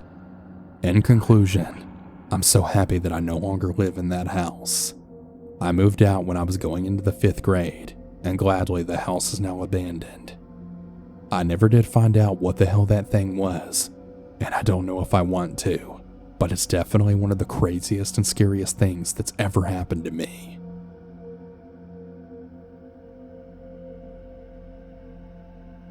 I was 16 at the time of this story. I had recently gotten my license and I was really enjoying the freedom of being able to drive myself wherever I wanted. I'm older than most of my friends, so I was the only one in our group to have my license during this time. Because of this, I would often spend my weekends driving around town with my friends Brooke and Mackenzie, before eventually spending the night at one of their houses. This particular Saturday was no different. I made some plans to pick up Brooke and Mackenzie sometime in the later afternoon to drive around and go shopping and eat at fast food places. Then we planned on spending the night at Brooke's house since her parents were out of town. So when the time finally came, I picked up my friends and we had a really great time, shopping in stores and eating some really good junk food, then eventually went to Brooke's to spend the night. We spent a couple of hours hanging out in Brooke's basement, eating more junk food and drinking soda while listening to music. After a while, my stomach began to hurt, so I got up to use the bathroom. Now, Brooke's basement didn't have a bathroom, so I had to go to the one upstairs. The moment I sat down to do my business, I immediately felt uneasy from the window next to me that looked out into the pitch black night sky. I planned on finishing up and getting back downstairs as soon as possible to be back with the others. Then a few seconds later, my worst nightmare came true. I heard a slight tapping on the window from the outside. I froze in fear. I didn't want to scream to give myself away. I really wanted to get up and just run back down to the basement, but unfortunately, I was still in the process of doing my business. All the junk food came back to bite me. I was trembling with fear, trying to finish as soon as I could. I also realized that I'd left my cell phone down in the basement, so I couldn't even text any of the others. I heard the tapping again on the window right behind me. I wasn't able to see anything due to how dark it was outside. I finally had some luck when I heard Brooke knock on the bathroom door and then say something along the lines of, "Hey, hurry up, I have to go real bad." I tried to shush her from the other side of the door without being too loud myself. Just then, the tapping then happened for a third time. I was basically crying at this point from fear. By some miracle, I think Brooke caught on a little to what was actually happening, due to my quiet shush followed by the tapping on the window. I finally finished up and then jumped from the toilet and out the door, being very careful to not make any noise. I decided to leave the light on to not give away my position to whoever was out there. When I left the bathroom, I grabbed Brooke and I shushed her, then practically pulled her back down to the basement, locking the door behind me. We got back down to the basement where I explained to Brooke and Mackenzie what had happened. They both seemed really freaked out, but luckily they both believed me. I should also mention that Brooke is an only child, so the tapping couldn't have been any siblings, and her parents were out of town on a vacation, so we knew it wasn't them either. We were still freaked out, but we decided to forget about it and just continue with our night, eventually falling asleep. At some crazy off hour of the night, we were all then awoken by some pounding from somewhere upstairs. Again, I was able to keep from screaming as to not give myself away, but the other two were not. They both began screaming and hysterically crying, which gave up any hope of hiding our locations. The banging stopped, and we eventually settled down a little bit. We decided to all walk upstairs and then look outside to see if anyone was there. We got to the top of the steps and walked together to the kitchen window, then peered out. At first we didn't see anything, until we saw a dark figure of a man jump up face to face with us, with just the glass window separating us. It was way too dark to get any description of the man, but we were 100% sure we all saw him. We all screamed and then booked it back downstairs, locking the door behind us. We had no idea who the man was or where he went after that. We called Brooke's parents in the morning, who came home prematurely from their vacation. We stayed down in the basement as long as we possibly could, until we had to come up to get food and use the bathroom. We have no clue what exactly happened that night, and it still really freaks us all out even to think about. Thank God we were smart enough to lock all the doors in the house that night, or who really knows what could have happened.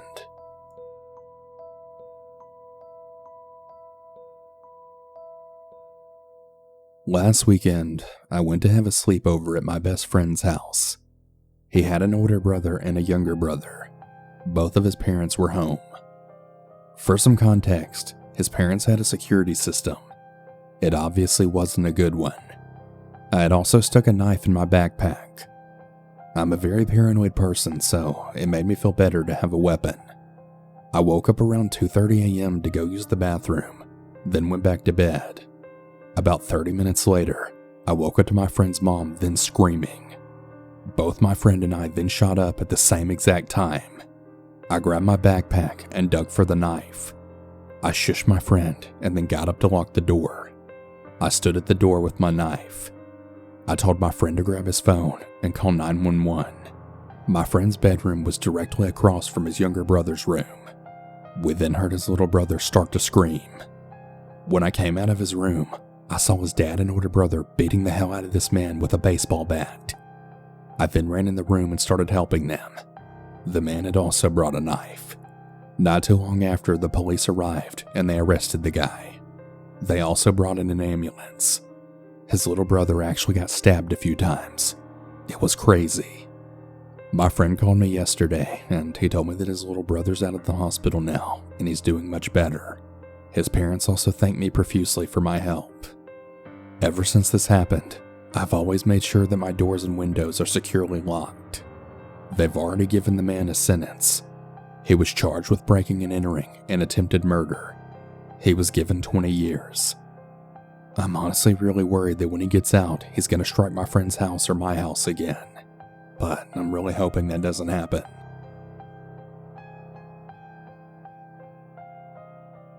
This is a personal story of mine that I'd like to share with you all. The events of this story were during the summer of 2019, when I was around 13 years old. I'd like to keep my country and the resort anonymous for privacy reasons. To some, this might not even be scary, but it was a bone-chilling experience for myself. Please stay safe out there and use the story as a learning opportunity to use in real-life situations that you might come across, because you never know what could happen. Now, if you're all ready, let's start with the story. My father and I went on a trip together to a resort in a neighboring country that resided next to our home. I was very close to my father at the time, and I always latched to his side wherever we went. My father and I were surfing the internet, checking out cool spots to spend our summer vacation for a few days. We finally decided to book a room in a 5-star resort that we came across. I remember that I was so ecstatic to travel and go to a huge water resort that awaited me. He and I traveled from our country's airport and arrived at the resort. Now, to describe the layout of the resort, the place was known to be a well-rated plaza that resonated in the area. Not only was this a resort though, but it also had multiple chains of restaurants within it. It also had 2 huge water parks as well as swimming pools. The overall size of the resort was right around the length of 3 Six Flags. To those who don't know what Six Flags is, it's basically an enormous amusement park in the US with a bunch of different rides. So you could imagine just how big of the layout the area was. It had tall, colorful slides that spread out to all parts of the resort. I knew a few of the rides there, such as the tornado slide that spins you around in circles, or those trapdoor slides that drop you from at least 7 to 80 feet and leave you washed away from the adrenaline that you felt seconds prior. I remember that I was just so happy to be there. As the daredevil I was, I tried every single water slide that I could put my hands on. It was an overall really amazing trip, and I had a really great childhood experience. However though, one incident stuck out to me while I was there that will forever be scarred into my memory. The time of this incident was around 6 p.m. Water attractions were about to close for the night, and I wanted to get my last chance to swim in the water before we left to our room. Mind you, I was the only person in the pool at the time, and my father was watching me from a distance. I was swimming in one of the large pools, just doing stuff that your normal 13-year-old did. Swimming, holding my breath, practicing laps around the pool, and so on. I also want to note that I went swimming with flippers, an important detail for later. To give a brief description of the pool, it was a large pool that was divided by a mini bridge into 2 sections. The large part of the pool was for adults, and a smaller shallow side for the kids. I was minding my own business swimming on the adult side of the pool, practicing laps, when I thought I heard someone calling my name. Now, thinking that it was my dad, I looked up and then scanned the area. As my eyes adjusted to the brightness above water, I began to see a silhouette of a person then approach me from a few feet away. I was stunned to see the lifeguard approaching me with a smile on his face. He was a short, tan guy that seemed to be in his mid-30s. The guy was bald with a muscular physique, and to top it all off, he had sunglasses. He was wearing a white t-shirt with navy blue shorts, and he had his whistle wrapped around his neck. So yeah, your generic lifeguard. As I wiped the chlorine-filled water away from my eyes, I focused on the lifeguard while staying afloat in the water, really afraid I was in trouble for swimming on the adult side of the pool. Very surprisingly, he didn't really seem fazed at all that I was swimming on the wrong side of the pool. He flashed a toothy grin at me and he began making light conversation, with both of us introducing ourselves to each other. Now, I know what you might be thinking. As a child, I was very naive and sheltered. My parents never even taught me about stranger danger, but I always trusted my gut whenever I didn't feel comfortable. I don't remember word for word what we were talking about, but I remember he was remarking on how he saw me swimming and that he teaches nighttime swimming classes for young kids like me. I remember that he was really pushy with the whole nighttime swimming classes gig, offering me an invitation to go there with him sometime. I very politely declined that idea, finding it kind of weird that his class would be held during the night. We talked about a few other topics related to swimming, like cool swimming tricks and also helpful tips to use while swimming. All was well until the lifeguard proposed that he would like to show me how to swim properly in the water and also help me with my swimming posture, flashing me another creepy smile. I fell silent as alarms started going off in my head, knowing that something definitely wasn't right with his idea. All of a sudden, I watched him take off his shirt and then jump and dive in the smaller division of the pool. Since we were sitting near the bridge that divides the entire pool, I was right around 7 feet away from this man in the water, meaning that I had to swim out of there with only a few seconds to spare before he could catch up to me. With all of my strength, I beat it to the other side of the pool, swiftly moving my flippers up and down in the water. I imagined every worst possible case scenario, either with me running out of air to keep swimming, or him simply grabbing my legs and pulling me deeper into the water with that creepy, unnatural smile of his. I desperately moved my arms and legs back and forth in a rush of panic, not daring to look back and seeing just how close he was to me. My father on the other side of the pool noticed there was something wrong from my body language and facial expression. Once I reached the end of the pool, I launched myself on the edge and then quickly slipped off my flippers while I was standing.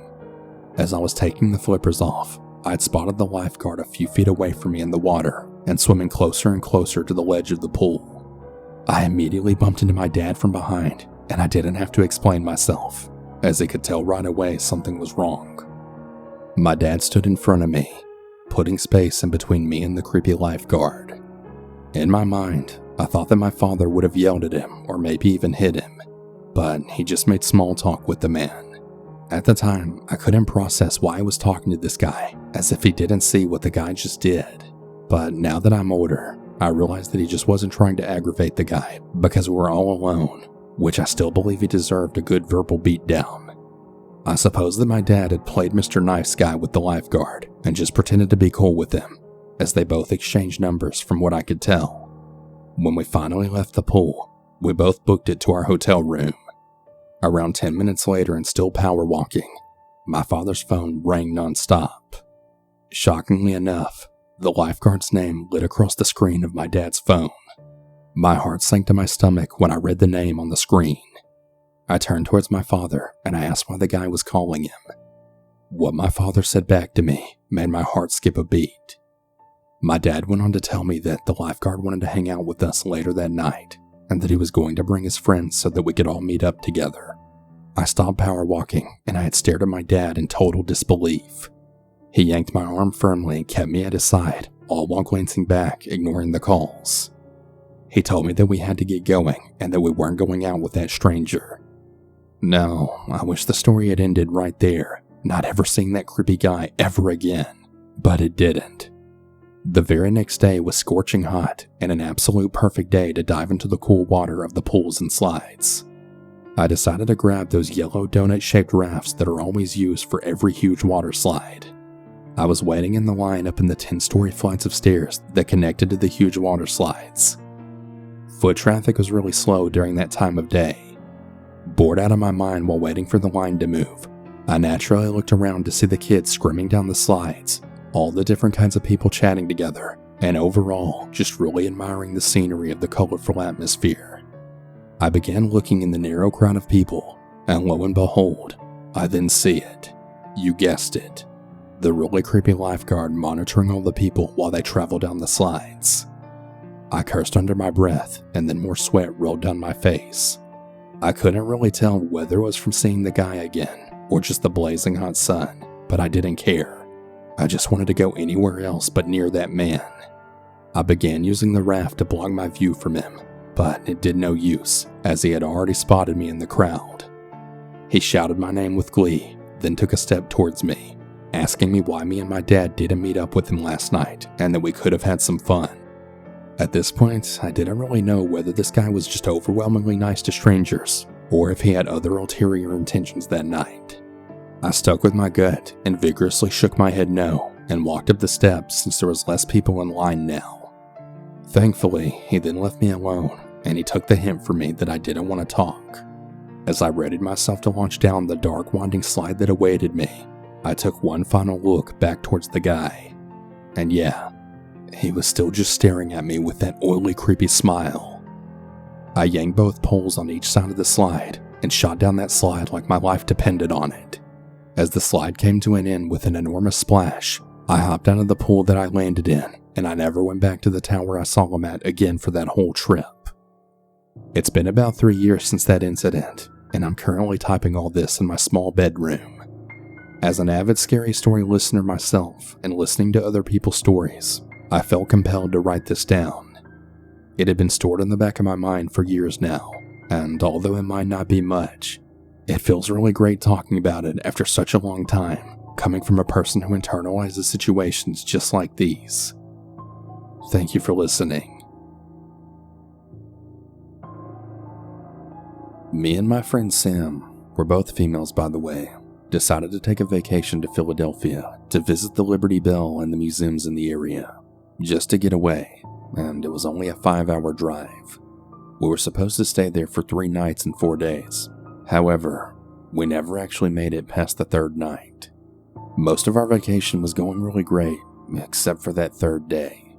As we were walking around the city center, it was almost 90 degrees outside. So as you can imagine, we were looking for some shade to get under while walking back to our hotel. We eventually come across a really long archway that you're able to walk through, so we decided to use that to get out of the sun. When walking through the archway, we pass this man that's sitting on some stairs, and he appears to be homeless. Well, not really thinking too much of it, considering Philly is really full of homeless people, and it's broad daylight. We just kept walking. Right as we passed him, I felt something was wrong. It just felt off. I turned around very quickly before my friend could even notice what I was doing, and I see the man standing right behind me, just staring. Sam eventually turns around with me and instantly sees my face filled with fear. This man was just staring directly into my eyes, mumbling random words, possibly from another language. Eventually, after just staring for 30 seconds, I finally have the courage to then ask, what are you doing? There was no response from the man, just more mumbling, but louder this time. I eventually start backing up in a circle with Sam, while this man is still on top of me, following my every move. The scariest part about it is that he never took his eyes off mine, not even once. At this point, me and Sam were totally freaking out, and the tears started to fill up in my eyes with the thoughts that I was about to get mugged, or even worse. I start to back up out of the archway where there were other people walking around, and he continues to follow me, getting closer. We eventually hear a man's voice then call out from the distance, "Hey, stay the hell away from them," and we quickly turn around. The man started walking over toward us, but the homeless man didn't budge, and eventually was so close to my face I could smell his horrible breath, all while he continued to mumble these random words. The man that had called out to us then ran over and pulled him away from us. I then immediately burst into tears thanking the man as he stood in between us and the homeless man until he walked away. Looking back on this story, I'm not really sure why I didn't just walk away in the first place and froze like I did. But I was filled with so much fear of what this man was thinking about doing to me that I just couldn't think straight. Trying to forget what just happened, we decided to walk back to the hotel and go get some dinner. As we were eating at the hotel restaurant on the outside patio, which is located on a boardwalk, we noticed someone staring right at us from the other side of the boardwalk. And as you can imagine, it was that same homeless man. We tried our best to avoid it and just continue eating our dinner, even though we were terrified. As we finished up, we looked back one more time before going back to our room, and all you see is the man pointing right at me with a very straight and really expressionless face. Now, not wanting to create an issue, we went back inside. Later that night, we were smoking in my car that was in the parking garage, as that's where we felt we wouldn't get caught. Well, about 30 minutes sitting in the car, we then hear 2 gunshots go off. That to us sounded like it was right next to us. We immediately got scared, not knowing if the shooter was inside the garage with us. I decided to get out and go see what happened, and looked outside from the barred up windows that they had in the garage. What I saw was absolutely disturbing. It looked to be a drive-by shooting, and for 2 small girls from a really small town, this was definitely not something we were used to seeing. As I'm looking down at the accident, I see a man hiding behind a tree near the scene. He was looking right up at me, pointing. It was the same homeless man again. I have no idea how he knew we were up there, or how he knew where our hotel was, but he was totally fixated on me as he never took his eyes off me once. Exactly like before. We ended up checking out of the hotel right afterwards, and we probably won't be going back. I don't know what that homeless man who seemed to be obsessed with me had planned for me, but I'm really glad we got the hell out of there when we did.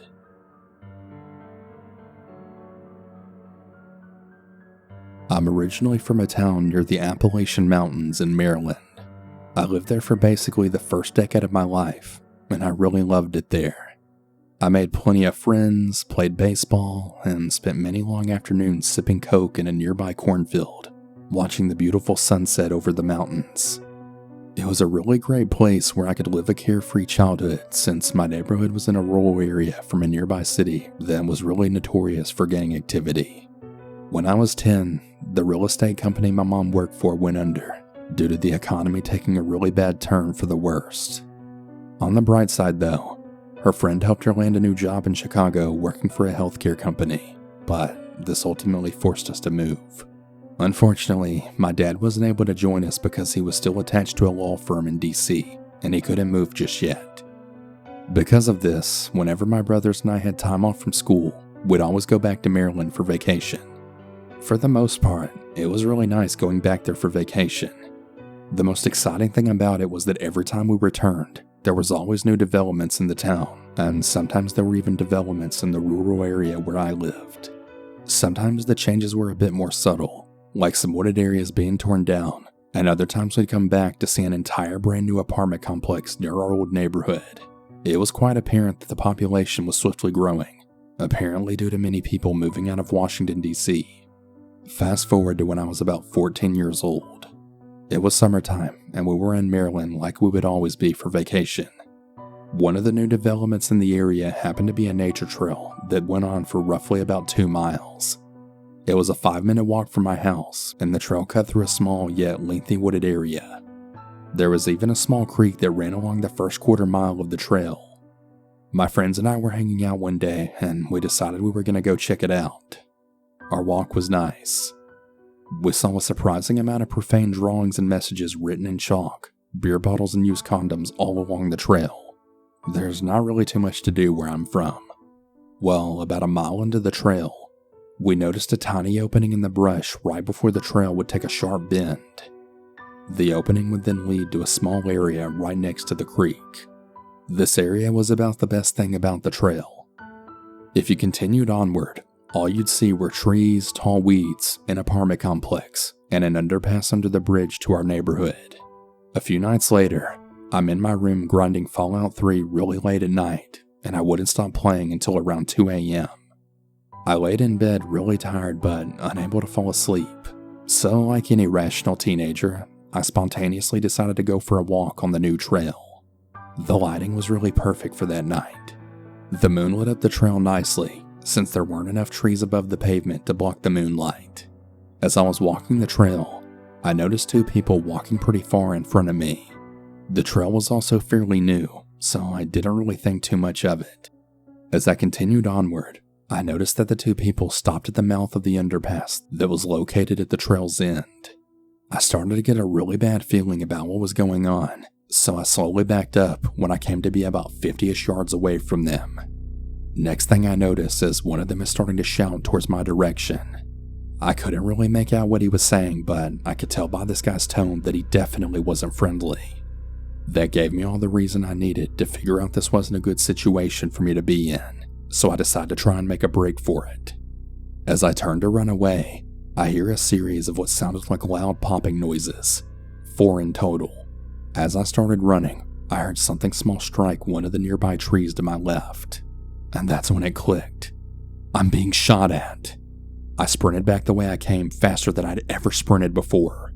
That on trying to dodge bullets made me really tired. I kept pushing myself to keep moving, even though I was so scared that I swear I thought I was going to pass out. I heard yet another gunshot behind me, but luckily they missed again. I couldn't understand why these people were chasing me and trying to kill me. Did I just witness something at the underpass? Were these people wanted by the cops? My mind was racing just as fast as my legs were. Eventually I kept telling myself that I needed to get off this trail ASAP, because with how many trees were along the path, the trail was basically a 2-mile choke point with a few occasional curves. I was feeling about ready to give up when I noticed an all too familiar bend accompanied by the sound of water gently pushing downstream. This was exactly the opportunity that I needed to slip away from these people. Immediately after clearing the turn, I entered the brush, walked about 10 yards downstream, and then quietly laid prone in the creek with my head tilted sideways so that I could still hear and breathe. I took a few very deep breaths to slow down my heart rate, and then forced myself to control my breathing so I wouldn't give my position away. Eventually I hear 2 rapid pairs of footsteps on the trail. It was hard to hear what they were saying, but all I could remember hearing was, "So what happened? Did we kill him?" I laid as still as I could and breathed as softly as possible. Even with that, they still found the opening of the creek. One of them checked the shoreline, then he checked the brush. Eventually he was standing within 5 feet of me. Luckily for me though, the trees surrounding the creek created a canopy of darkness that was able to shield me from the moonlight. Eventually he gave up and left without having checked the creek itself.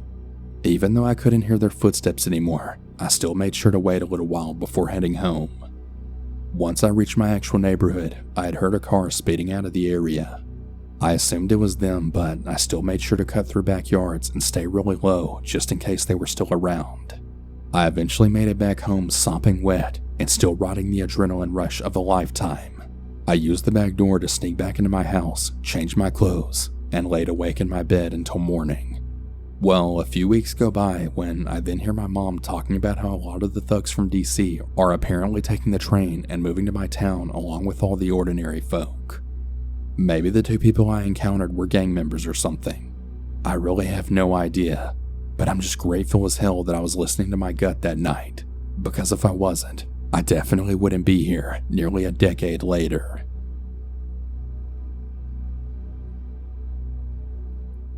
This happened during my freshman year of high school. Winter had just ended, so the air at night felt really cool, but not too cold. My old best friend, who we'll call Veronica, had texted me asking what I was up to, and she said she was hungry, to which I replied, me too. In order to better understand the story, I should explain the layout and distances from each location. I was at my cousin's house, which was about 8 blocks away from Veronica's, and McDonald's was probably about a half a mile away from both of our homes. Across the street from our McDonald's was a Target and various other fast food chains, and maybe about a mile and a half away was a Burger King. I don't exactly remember whose genius idea it was to sneak out at 11 o'clock at night in order to satisfy our hunger, but nonetheless we did. Although I had never done it before, sneaking out was relatively easy for me. As for Veronica, well, let's just say she wasn't new to it. Because it was late, I was in my PJs, which consisted of shorts and an oversized football jersey. In retrospect, probably not the best clothing idea for 11 p.m. while sneaking out in a not-so-safe city, but I digress. We met up halfway and made our way to McDonald's, catching up about whatever boy problems an idiotic math teacher we had at the time. The streets weren't desolate, but not necessarily bustling with cars either. I remember being worried that my mom would see me walking around at 11 p.m. if she drove by. We decided to cut through Target's huge parking lot to save some distance and time. Now, the McDonald's and Target were a bit uphill, but only if you walked from west to east.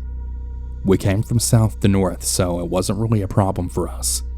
Not that it would have been either way, but it's better to explain. As we were crossing the street from Target to McDonald's, we saw a guy, probably about 5'5", so he was pretty short. He was wearing a blue hoodie and I believe some shorts. Veronica was maybe about 5'2" at the time, where I was about 5'3" to 5'4". Because all this happened years ago, some of the details are a little fuzzy. I didn't really think too much of the guy because Veronica and I were laughing away and talking about anything and everything, but I did take a mental note of him. So, being the geniuses that we were, neither of us actually checked to see if the McDonald's would be open. Well, to be correct, it was open, but just the drive-thru. Yeah, we failed to do one simple yet very important necessity. No problem for us geniuses though. Why, you may ask? Because Burger King wasn't that far away and we really needed to satisfy our hunger, so why not? We started making our way west, going downhill. I was ranting away while Veronica kept glancing over her shoulder. She has this habit of doing this every time we walk anywhere, no matter the time of day. She then linked her arm around mine and then softly said to me, "That guy is following us." I glanced behind, not making it obvious, but just to see if she was messing with me. Yeah, we kind of had a messed up sense of humor, so it wouldn't have been that much of a stretch. Unfortunately, she was telling the truth. She started to walk faster now, to which I tightened my grip around her arm and told her not to walk so fast or he would know we were on to him. As I mentioned previously, our city wasn't really one of the safest, so I grew up being taught to always be aware of my surroundings. I wasn't as street smart as my siblings, as I was more book smart than anything, but I wasn't a blithering idiot either. I then told Veronica that we should just go across the street and enter Target. As we crossed the street, I glanced behind us and I noticed that he was crossing too. At this point, Veronica was getting extremely worried. And me, you might ask? I was laughing. For some reason, I found this to be funny because what are the odds that the first time I ever sneak out, I'd end up being followed from a McDonald's? Suffice to say though, I ended up sneaking out again after that. What can I say? I wanted to get the whole high school experience. As we made our way through the large Target parking lot, I FaceTimed my cousin to share what was currently happening, as she knew I snuck out. While I was laughing and explaining, Veronica was pretty much in full-on panic mode. Eventually, I hung up abruptly as Veronica and I decided to run through the rest of the parking lot and right into Target's doors. The guy, still following us. As we made it inside the Target, we decided to walk around just in case he followed us inside, but luckily he didn't. We made our way back to the glass windows where the entrance was located at, and then we sat down to really grasp the whole situation. Veronica said she saw the guy walk past Target in the same direction we had originally came from.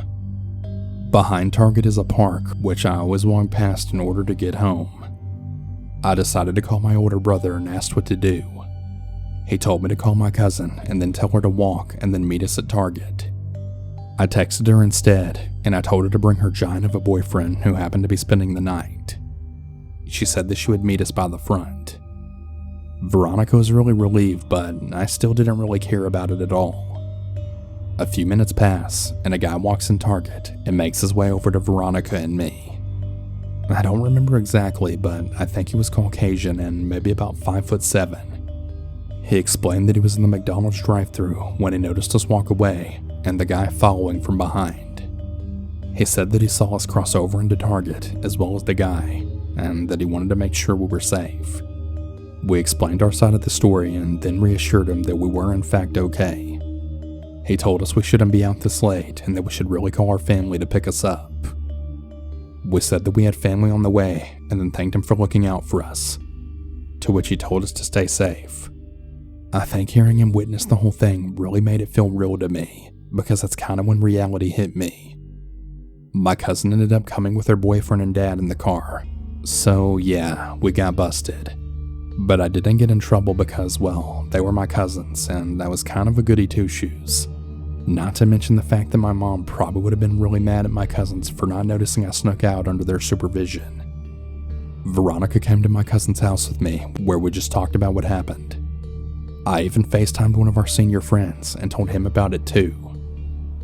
Veronica and I no longer talk due to other reasons that didn't happen until years later. But during the rest of our friendship, we'd always recount that story and laugh about it. But it really is scary how easily something bad could have happened if we had only continued our journey to Burger King. And the realization that another person witnessed it made it all too real for me. I've been followed a few more times after this event, and it's really given me some extreme anxiety. I think it's pretty damn safe to say that I won't be walking alone anymore. Hell no.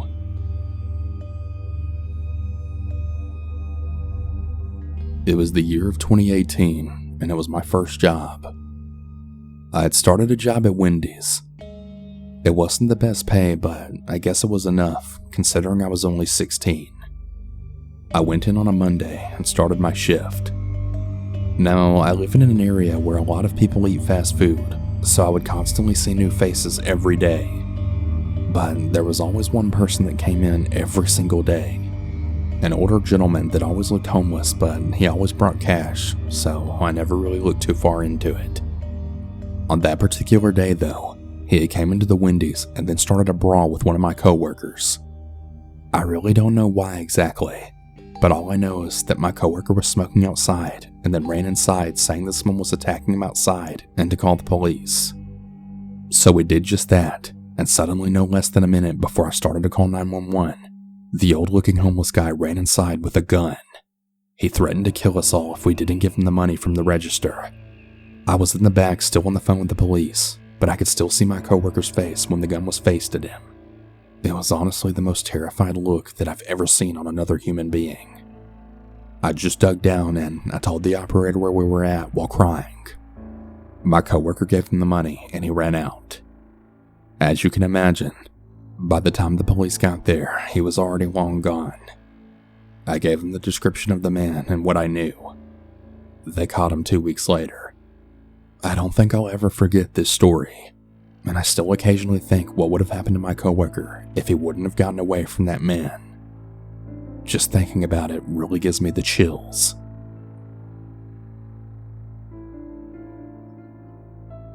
For some background info, I just turned 16, and my two friends Ashley and Sarah, my parents and little brother and I all went to Toronto for my birthday. We rented a hotel for the night, went swimming and went to the mall, and it was all really fun. But now, on to the story. The night after we came back from the mall, we went into our hotel room, took showers, and we were all just hanging out there. It was around 11 p.m. and we were all really bored.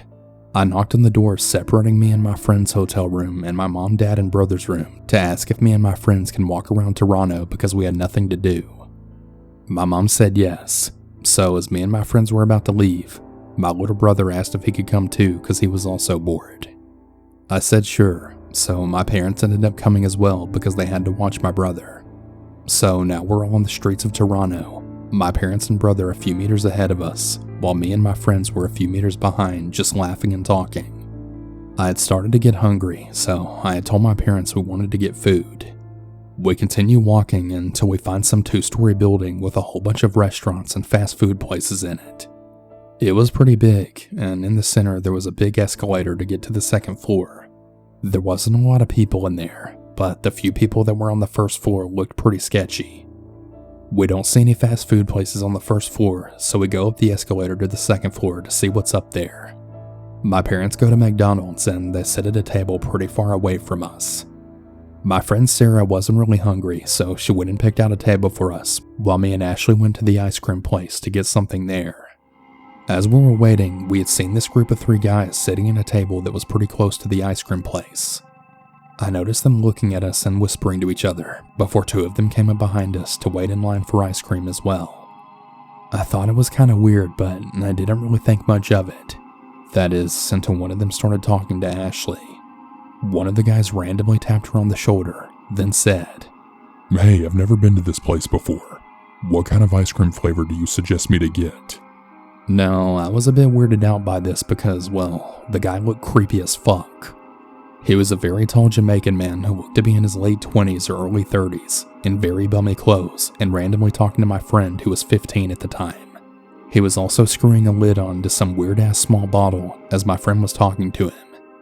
My friend Ashley is very friendly, so she didn't really think much of it and she was just being nice to him and talking to him. And then the other guy that was with him came up to me.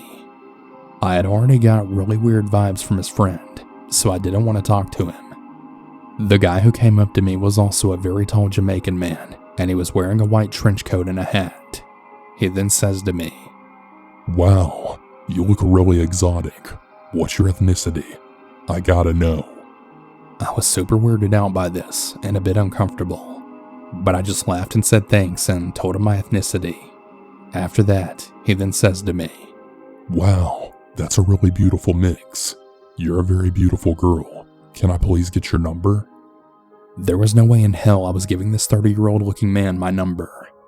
I told him right away no, but he just kept begging for it, saying he just wants to text me and talk. I told him I don't give my number out to strangers. But as I kept saying no to this man, I noticed the third guy that was sitting at their table then get up. He was yet another very tall Jamaican man in a beanie, and he had a briefcase with him.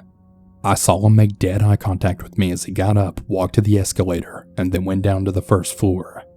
I was about to walk away from this man because this whole situation was just really freaking me out, until the other guy who was talking to my friend Ashley then came up to me and then said, "So, hey, I got your friend's Snapchat, and I was wondering if I can get yours too." I told him no, that I don't give my Snapchat to strangers. He then kind of laughed at me and just said okay. Then this next question got me really scared. The man that was talking to Ashley then said to me, "So, are you two here all alone, or are your parents here?" I didn't even know what to say at that point. My mind just kind of went blank and I froze.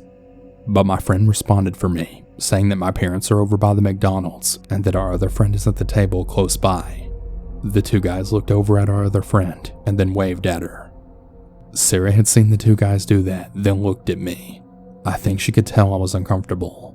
But right as Sarah was about to come up to us and get us out of this situation, my parents went up to her and they told her they were going back to the hotel room, and that we can just walk back since the hotel was only about a 10-minute walk away from the place we were at, so my mom thought it would be fine. Sarah said okay, and my parents and brother made their way to the escalator. Sarah then came up to us and those two strange men, and then said, "Hey, is everything good over here?" "Yeah, all good. We're just now leaving," I said back. Then the guy in the white trench coat then looks at me and says, "Oh, okay. Bye, beautiful." I don't even look at him. Sarah, Ashley, and I just walked back to our table. I didn't feel like staying there anymore and told the girls we should go because I was really uncomfortable. So we start making our way to the escalator, but then we see those same two guys from the ice cream place following us. This is when panic mode then hits me.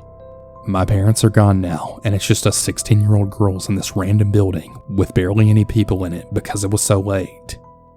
I tell Ashley right away that those same two guys are following us, and she starts to panic too.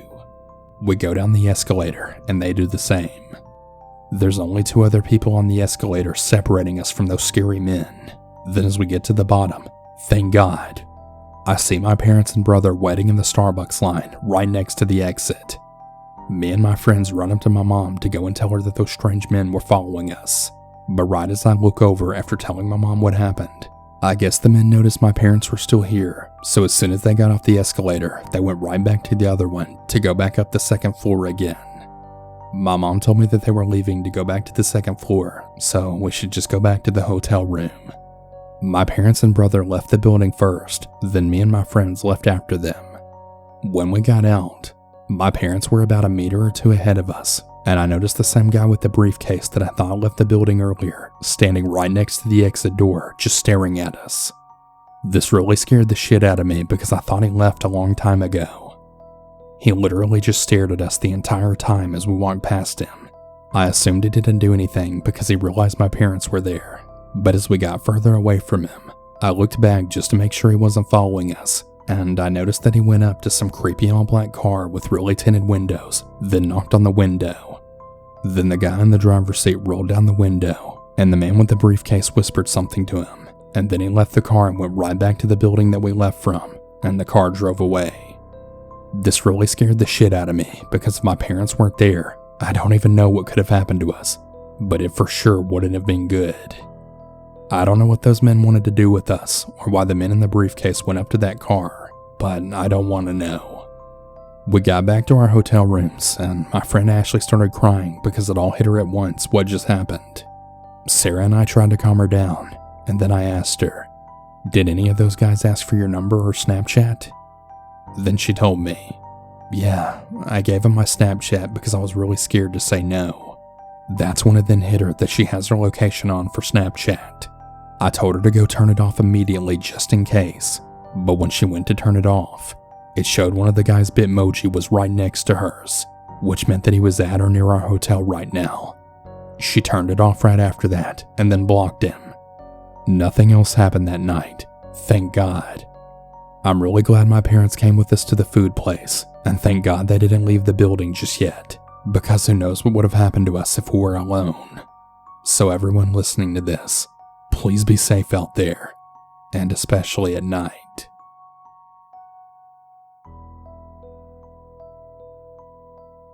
This story is 100% true, and I still remember this plain as day as one of the creepiest and disgusting stranger encounters that I've ever had. I was 5 years old at the time, back in 1975. My family would always go to my grandparents' house every Saturday to spend time with my aunts and uncles. So this one time my aunt, who was 14 at the time, was going to walk to the nearest liquor store to go get some snacks. She asked if I wanted to tag along, and I said yes. We walked a few blocks down the street to the liquor store, got our snacks, and started to head back. As we were halfway back to my grandparents' house, I had noticed a car come out of this alleyway. It was some guy with sunglasses driving, and he looked as if he was going to make a turn and drive down the street. I saw him look at my aunt and I. Then as we approached closer, he then suddenly reversed back into the alleyway. Now, my 5-year-old self didn't really think anything at first, and my aunt seemed to just brush it off. Maybe he's just making room for us to walk past, I thought. Then right as my aunt and I started to walk past the front of the car, I heard the car door open, and my aunt and I looked and saw the man who was driving then step out of his vehicle, exposed his naked body, and started to stroke and shake his penis. "Oh my God," my aunt exclaimed. She then quickly grabbed my hand and then shouted to run and not look back. We both ran as fast as we could all the way back to my grandparents' house. We arrived safely and we never spoke of it again. I never knew what happened to that creep, but I hope somehow, some way, that really sick fuck got caught and arrested.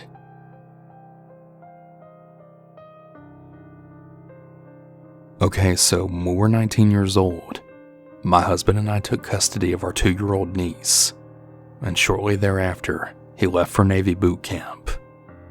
I had moved back in with my parents after the lease in our apartment came up, so they could help me with my daughter, which meant moving back to my hometown. Now, it's fairly small but cute, and I mean, I've never been scared around town. That is, until this moment. Anyways, my daughter asked to go to the park one day, and I figured it wouldn't be an issue. However, my mom had warned me earlier in the week that there was some kind of trafficking ring operating out of a relatively nearby big city that had apparently been expanding into our town, so I made sure to be extra vigilant. I kept my eyes on my daughter at all times, and everything was fine. All of a sudden, as I was pushing my daughter on the swings, all of the hairs on the back of my neck then stood up. My muscles tensed. It was like my entire body was screaming, "This is dangerous. Run out of here." I started frantically looking around, and that's when I saw him. There was a Hispanic-looking man standing up by the bathrooms, and he had sunglasses, but I could just feel his eyes on us. My skin was absolutely crawling. I picked up my daughter and then moved, just in case I was overreacting, letting her play on the slides. But when I moved, he moved as well to keep us in his view. I took a deep breath, trying to keep myself as calm as possible before discreetly using my key fob to unlock my car. I took another second to calculate how I was going to get to my car before he could get to us, because he had stood closer to my car than I currently was. In the end, I don't know if pure panic won out or I really thought that I was faster than he could be, but I scooped my daughter up in my arms and then took off in a dead sprint to my car. He immediately came after us, so quickly that I only had time to buckle the chest piece on our car seat before then slamming the door and getting behind the wheel, locking it just in time for this man to slap one hand against my window as he used the other one to try and get my door open. I didn't hesitate. Honestly, not caring whether I hit him or not, I threw my car in reverse and then sped the hell out of there, especially after I saw a second guy stepping out of an unmarked van to then approach the guy that I'd just been running from. I don't really know why I didn't call the police.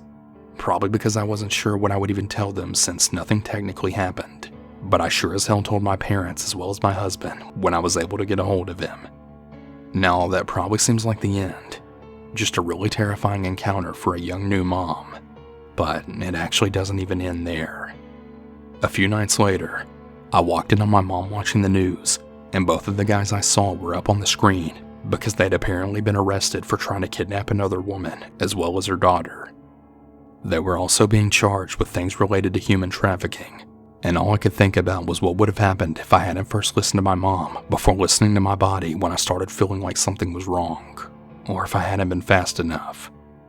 I really don't know, but since that day, I've drilled into my daughters the importance of safety around strangers, and to always come to my husband and I if anyone she doesn't know ever tries to talk to her or get her to come with them. She was too young to remember that particular incident, but very recently, a woman tried to get her into her car to help her find her lost puppy, and the first thing she did was come tell me. So maybe we both learned to be more careful. Be safe out there, everyone. Please.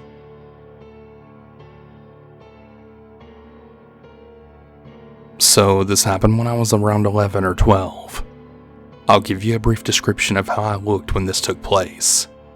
Think of a slightly overweight child who was forced into a fancy white dress.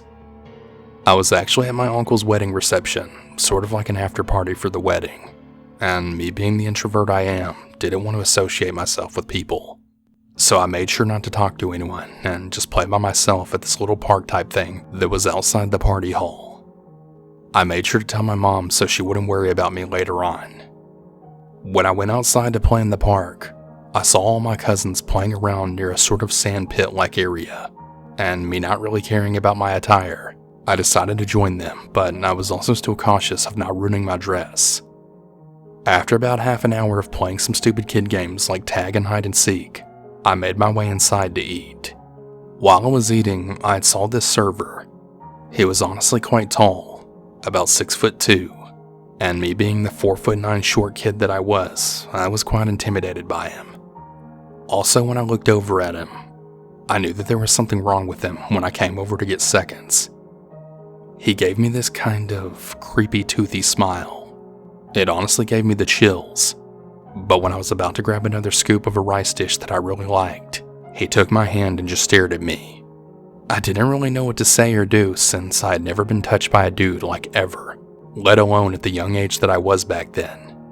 Plus, I told him to let go in a sort of whisper-like tone, and since a few of my relatives were coming over, I escaped the best I could. Right after everyone ate and took pictures with my uncle and his wife, the kids, including me, went outside to that park again. Now, here's where things took a turn for the worst. That creepy server was standing near the exit of the party hall, where you would go to get to the park, and a sort of garbage disposal area that wasn't too far from the park. The server just stood there and looked at me. Not any of my cousins or the new friends I had made, but just at me. I don't really know why. Maybe it was because I was a foreigner. Maybe it's because my native language skills weren't that great. I'll never really know. He stared at me for what felt like hours, but in reality, it was probably only about 3 minutes. I tried to get my mind off it, trying to get my cousin's attention, but that never really worked out because I didn't want the creepy server guy to think that I was uneasy and felt uncomfortable. So I just brushed it off and tried not to think about it. After a while of me looking away from him, he finally left, but his wide-eyed stare is still etched into my memory to this day. After a while of playing and all the uneasiness, I went back inside to see that a lot of the guests that were invited to the party were now gone, and that it was now just my family along with a few of my relatives. Being the tired kid that I was from playing in that park from earlier, I saw a little water station that wasn't too far away from where the food was being served, but it was in the corner of the party hall, near that back door sort of area. Before I went to that water station, I found that I had some trouble walking due to some sand being stuck in my shoes, and so I did the most rational thing my dumb 11-year-old self could think of. I cleaned my shoes with my dress instead of using something else to do it. After that, I made my way towards the water station where I saw that same creepy server staring at me again. I thought that not looking at him back will probably help, and it actually sorta did. But when I reached the water station, I saw that the station had closed down. Funny because not even 5 minutes ago, I saw my uncle get some water from there. While I was trying to find the root of the problem with that automatic water station, I saw that the plug had been removed. I plugged in the little wire thing into the outlet, and since the outlet was close to the floor, I had to bend down to reach it. Right as I did, I then felt a hand touch me right under my butt area. I knew instantly that it was that same creepy server. I quickly stood up and looked over for that server, and he was right beside me, towering over me with that same creepy-ass grin from before. I backed away, feeling very uneasy, since my mother had taught me to never let anyone you don't know touch you like that. You know, the good touch and bad touch stuff. I knew that this was a bad touch, but I was stiff as a board. I didn't know how to move after that happened. I kid you not. The server then proceeds to lift my dress so he could get a good look at my legs. I tried to move, but I couldn't. He then almost touched me near that area, but I managed to break free. At this point, I was shaking and crying to the point where it was actually hard for me to breathe. I looked for my mom and grandma. Luckily, they weren't too far from where I was, near the middle of the hall.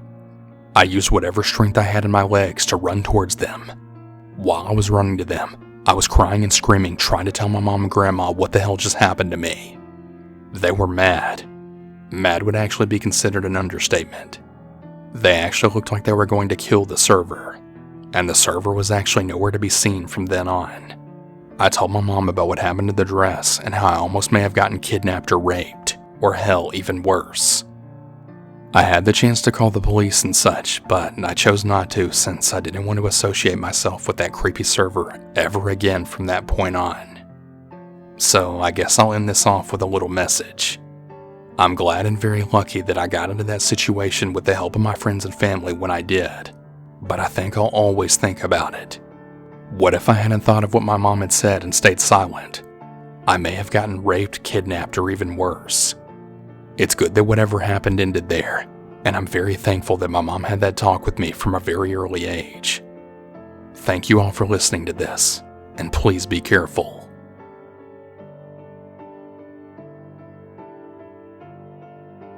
I'm a female, and this happened back in 2013 when I was in 10th grade. It was towards the end of the year, and we were writing our finals. On the day of our physics test, me and one of my friends decided to meet early in the cafeteria to discuss some of the topics before the test. Well, that morning when I was in the subway, I realized I'll be reaching about 25 minutes earlier than our decided time. So, being the socially awkward person that I was, I decided to wait at the station, but that's also one station further away from the one near school. I found myself a seat, took out my notes, and started going over it. Around 10 minutes passed when I felt a bit uneasy. You know, like something isn't right and you just know it.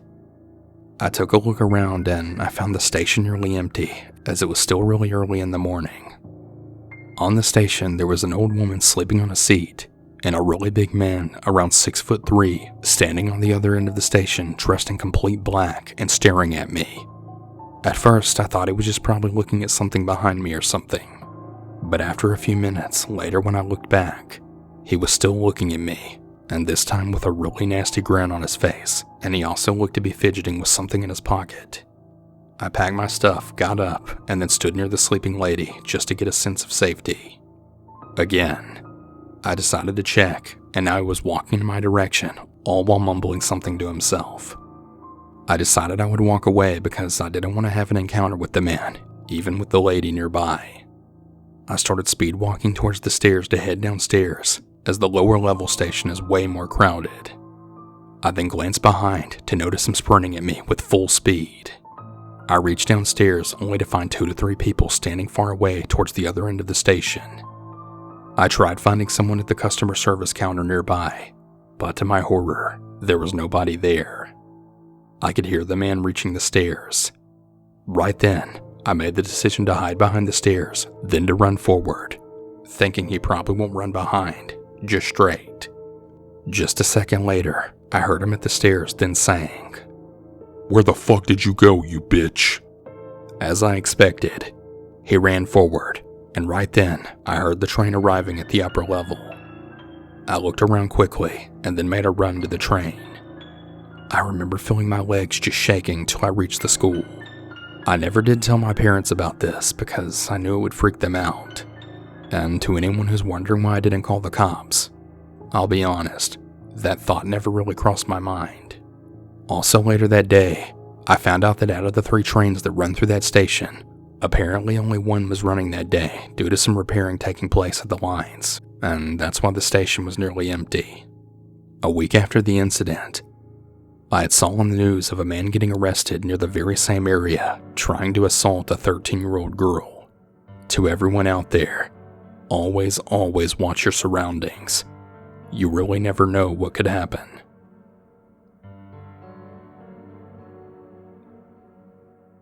I'm a female, and at the time of this incident, I was 26. My friend who I'll call Kay and I love to go fishing any chance we got. So here's a little background. We had been friends since high school and we knew each other pretty well. We both had the same stocky build and were each around 5'8", give or take an inch. We're also not the type to back down if the need to fight ever arises. We're both pretty hardcore when it comes to fishing, and we both even have a tattoo to prove it. There were times when we would be out from 4 p.m. to 4 a.m. On this fishing trip, we decided to take Kay's dog named Colt for the first time with us to our favorite spot that was located in a wildlife area about an hour away from where we lived. Colt was a massive black Great Dane with a spot of white on his chest. When he stood next to me, his shoulders came just barely below my waist.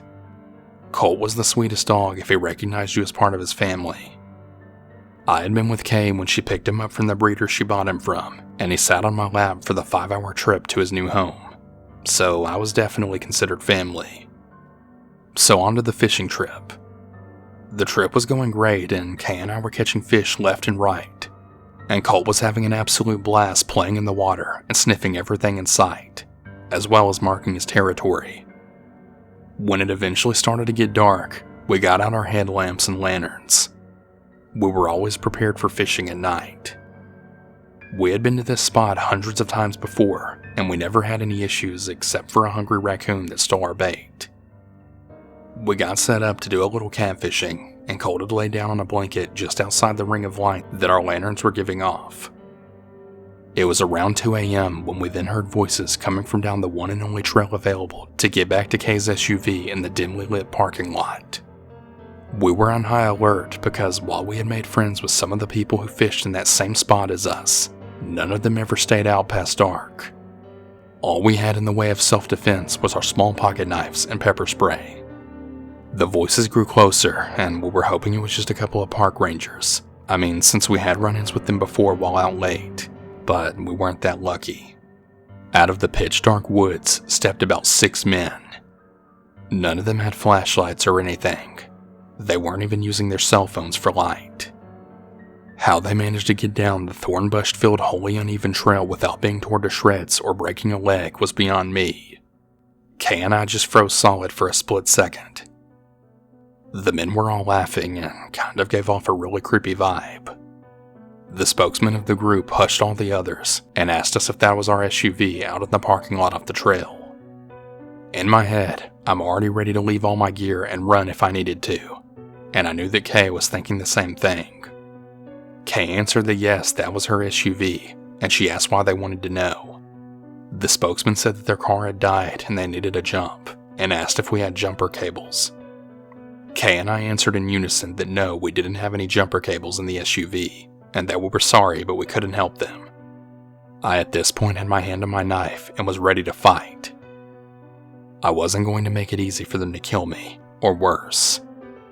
The men's attitude then visibly shifted when we said we couldn't help them.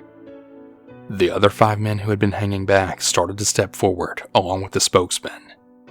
They then began saying things like, "Are you sure you don't have any jumper cables?" and "Why don't we just go take a look?" Kay and I tensed up and were ready for a fight, but right at that moment, Colt, who had been quietly watching from the shadows, decided he didn't like where this was going, and he was done watching. He materialized out of the shadows like a beast from hell, then growling with his teeth bared. I kid you not, I had never seen Colt look so scary and intimidating before in my life. Colt then stood in front of Kay and I, continuing to growl and stare the men down. I then heard one of them say, "Yo, that's a big fucking dog." All the men then stopped walking our way. The spokesman then muttered something along the lines of, "Okay, thanks for your time." And they all turned around and ran off back down the trail. Kay and I let out the breath we had been holding. We decided that we would pack all our gear up and get the hell out of there. We packed up in about 5 minutes and headed back to Kay's SUV. We figured if the men were still in the lot, we could just chuck everything in the SUV and get the fuck out of there. Cole led the way on high alert, and when we got to the parking lot, there wasn't a single soul there. We got in the SUV and got out of there. On the way out of the 1-lane dirt road that led to our fishing spot, we didn't see a single car anywhere on the road, and where we were at, there was nothing but flat farmland. We had no clue where those guys had gone, but we weren't going to stick around to find out. We made it back to Kay's house safely, and Colt got lots of dog treats. While this didn't stop Kay and I from fishing late into the night, it did make us more aware of the woods around us. We never had anything like this happen to us ever again. So to the strange men who were supposedly having car trouble, let's never meet again, because now I have my CCW, and I always carry my gun when I fish.